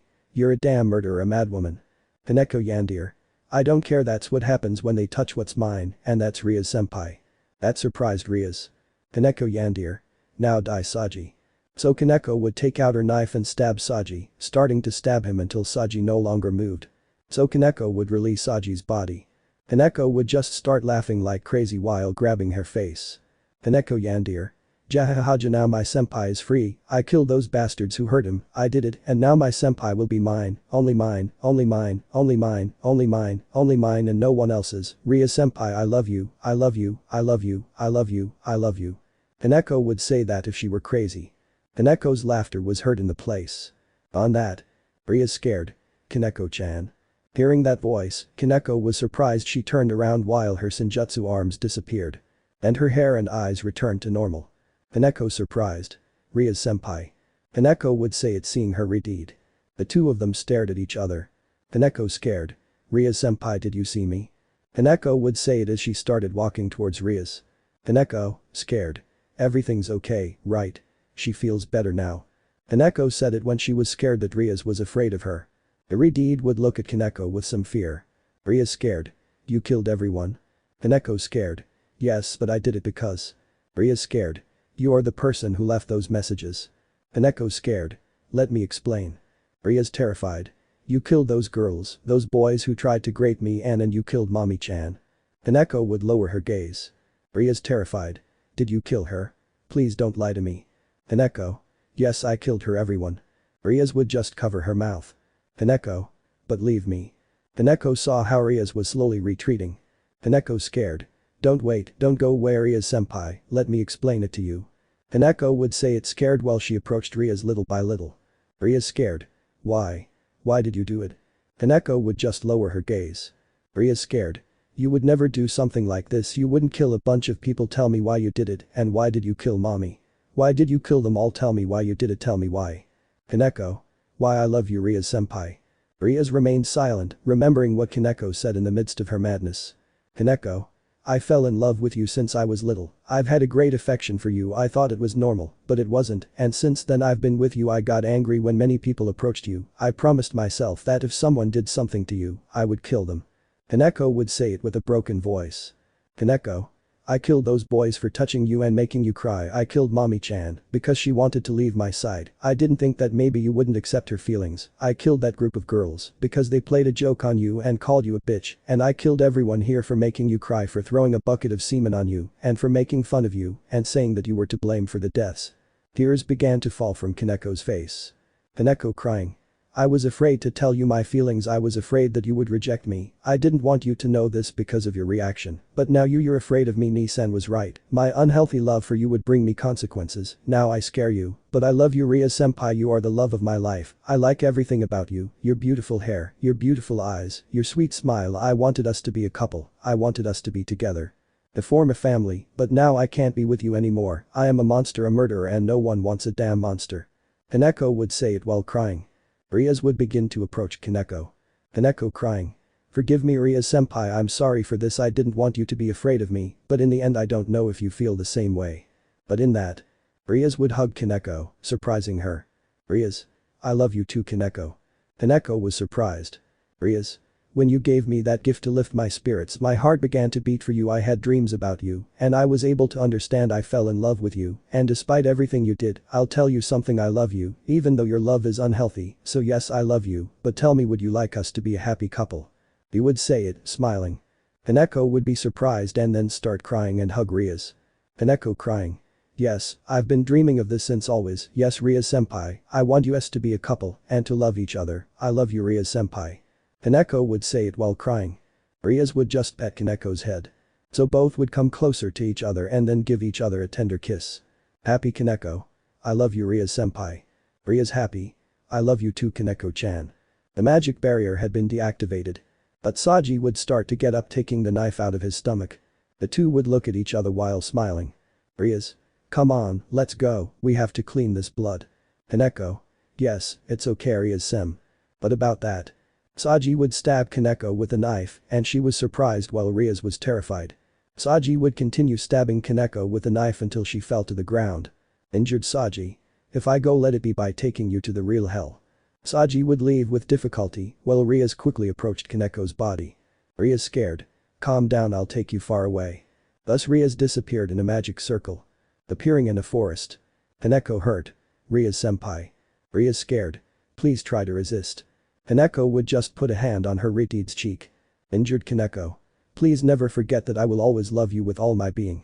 Koneko would say it and then close her eyes and her hand would fall, that's how Koneko had died. Rias froze as she looked at the body of her nekomata in her arms. Tears would begin to fall from Rias' face and then she would hug Koneko's body. Rias crying. Why is this happened to me? Why do they take away the person I love and who won my heart? She only did it because she loves me, I don't want them to take her away please, I don't have evil pieces anymore, if someone can hear me, give me back my Koneko please. I don't want them to take her away, please give her back to me, does she even hear me? The redhead would only begin to cry more as she hugged Koneko's body. Rias crying. No Koneko. It was the scream that Rias gave while hugging Koneko's body, staining it with blood. Rias just cried as she remembered the moments she lived with Koneko until now when they were able to confess. Everything I wanted to live with Koneko, I couldn't do it anymore, and all because I had lost her. Rias would see the Kuo Academy in the distance, she would only have a gloomy look. To then leave for there, but not before leaving protection for Koneko. Minutes later. The police sirens could be heard. Saji. Thanks for helping me. Police. Don't worry, kid, luckily we stopped the bleeding. On that. Policeman 2. Chief, look. So everyone would see a silhouette. Saji. Koneko. Would she still be alive? The silhouette would run towards the police, cutting off their heads and killing them. Saji scared. It can't be, it's not possible that. But this would be disintegrated by an attack of destruction.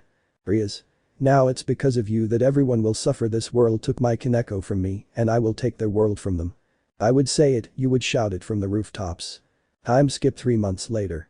In those 3 months, Rias began a massacre, killing everyone who stood in his way. The human world and the supernatural world were in chaos, with more and more people and demons being killed. Everything was complete chaos, cities were destroyed by the attacks of the destruction of estuaries. Rias had killed her own family and the rest of the clans and even some of her friends, only leaving Akeno, Ravel and Serafall alive, who could understand her motive for doing this. Issei was now injured and in front of him was Rias. Issei. President, I ask you to stop, you killed everyone and took Murayama and Caddis from me, and now you want to kill Asia. Rias. Oh don't worry Issei, Asia will live after all, I still love her, but you will die and you will go with that bastard Saji. Rias would take out of a magic circle the Durandal sword which had turned crimson red. So Rias would begin to fight Issei. Rias would destroy Issei's armor until his arms were cut off. Issei scared. I beg you, President, please don't continue, no one would have wanted to see you like that. Rias. Koneko killed for me for my love and I killed because they took away from me the one who would be my partner for life. Now Hyodo Issei, die like the trash you are. With one cut, Rias cut off Issei's head and then destroyed his body. After that you would just start laughing like crazy. Rias. Ha ha ha ha, and that's what you called yourself, the Red Dragon Emperor, what a bucking disappointment, you couldn't even be able to beat me. And that Rias would carry Asia and then give it to Akeno. Rias. Where will I send them? They will be able to live peacefully away from me. Akeno. Just be careful. Rias. I'll have it. So Akeno would carry Asia and then cross a portal. Bravo. And now what do we do? Rias would just look at a capsule, seeing that there was the body of Koneko, her beloved nekomata. This one would put a hand on the glass. Rias. I'll do everything possible to find a way to bring her back. I won't rest. Serafall. We will be with you to help you. And that a portal would absorb them. Thus appearing in another place. Bravo. And what happens if someone wants to destroy Koneko's body? Rias just stopped as she started laughing. Rias Yandere. Hahaha, well, let her get ready because she won't touch a single hair of Koneko's. Bravo Serafall. You sure do defend what you love. Rias Yandere. I'm not going to give up. I'll find a way to bring my Koneko back, and if someone wants to destroy my nekomata, let them prepare their grave, since no one will touch my Koneko since she is only mine, only mine, only mine, only mine, only mine, only mine, only mine, and no one else's. Koneko-chan, I love you, I love you, I love you, and when I bring you back we will be together, and we will have beautiful daughters. Ha ha ha ha. Koneko-chan, I love you. I will bring you back no matter what happens. He would say it with a crazy look, a Yandere look. Koneko's madness will now continue, but it will be a madness in crimson red. Let me know in the comments below if you guys want the next part. Also check out my other video that has been shown and left. Thank you for watching. If you enjoyed this video please like and share this video. And have a fantastic day. Bye.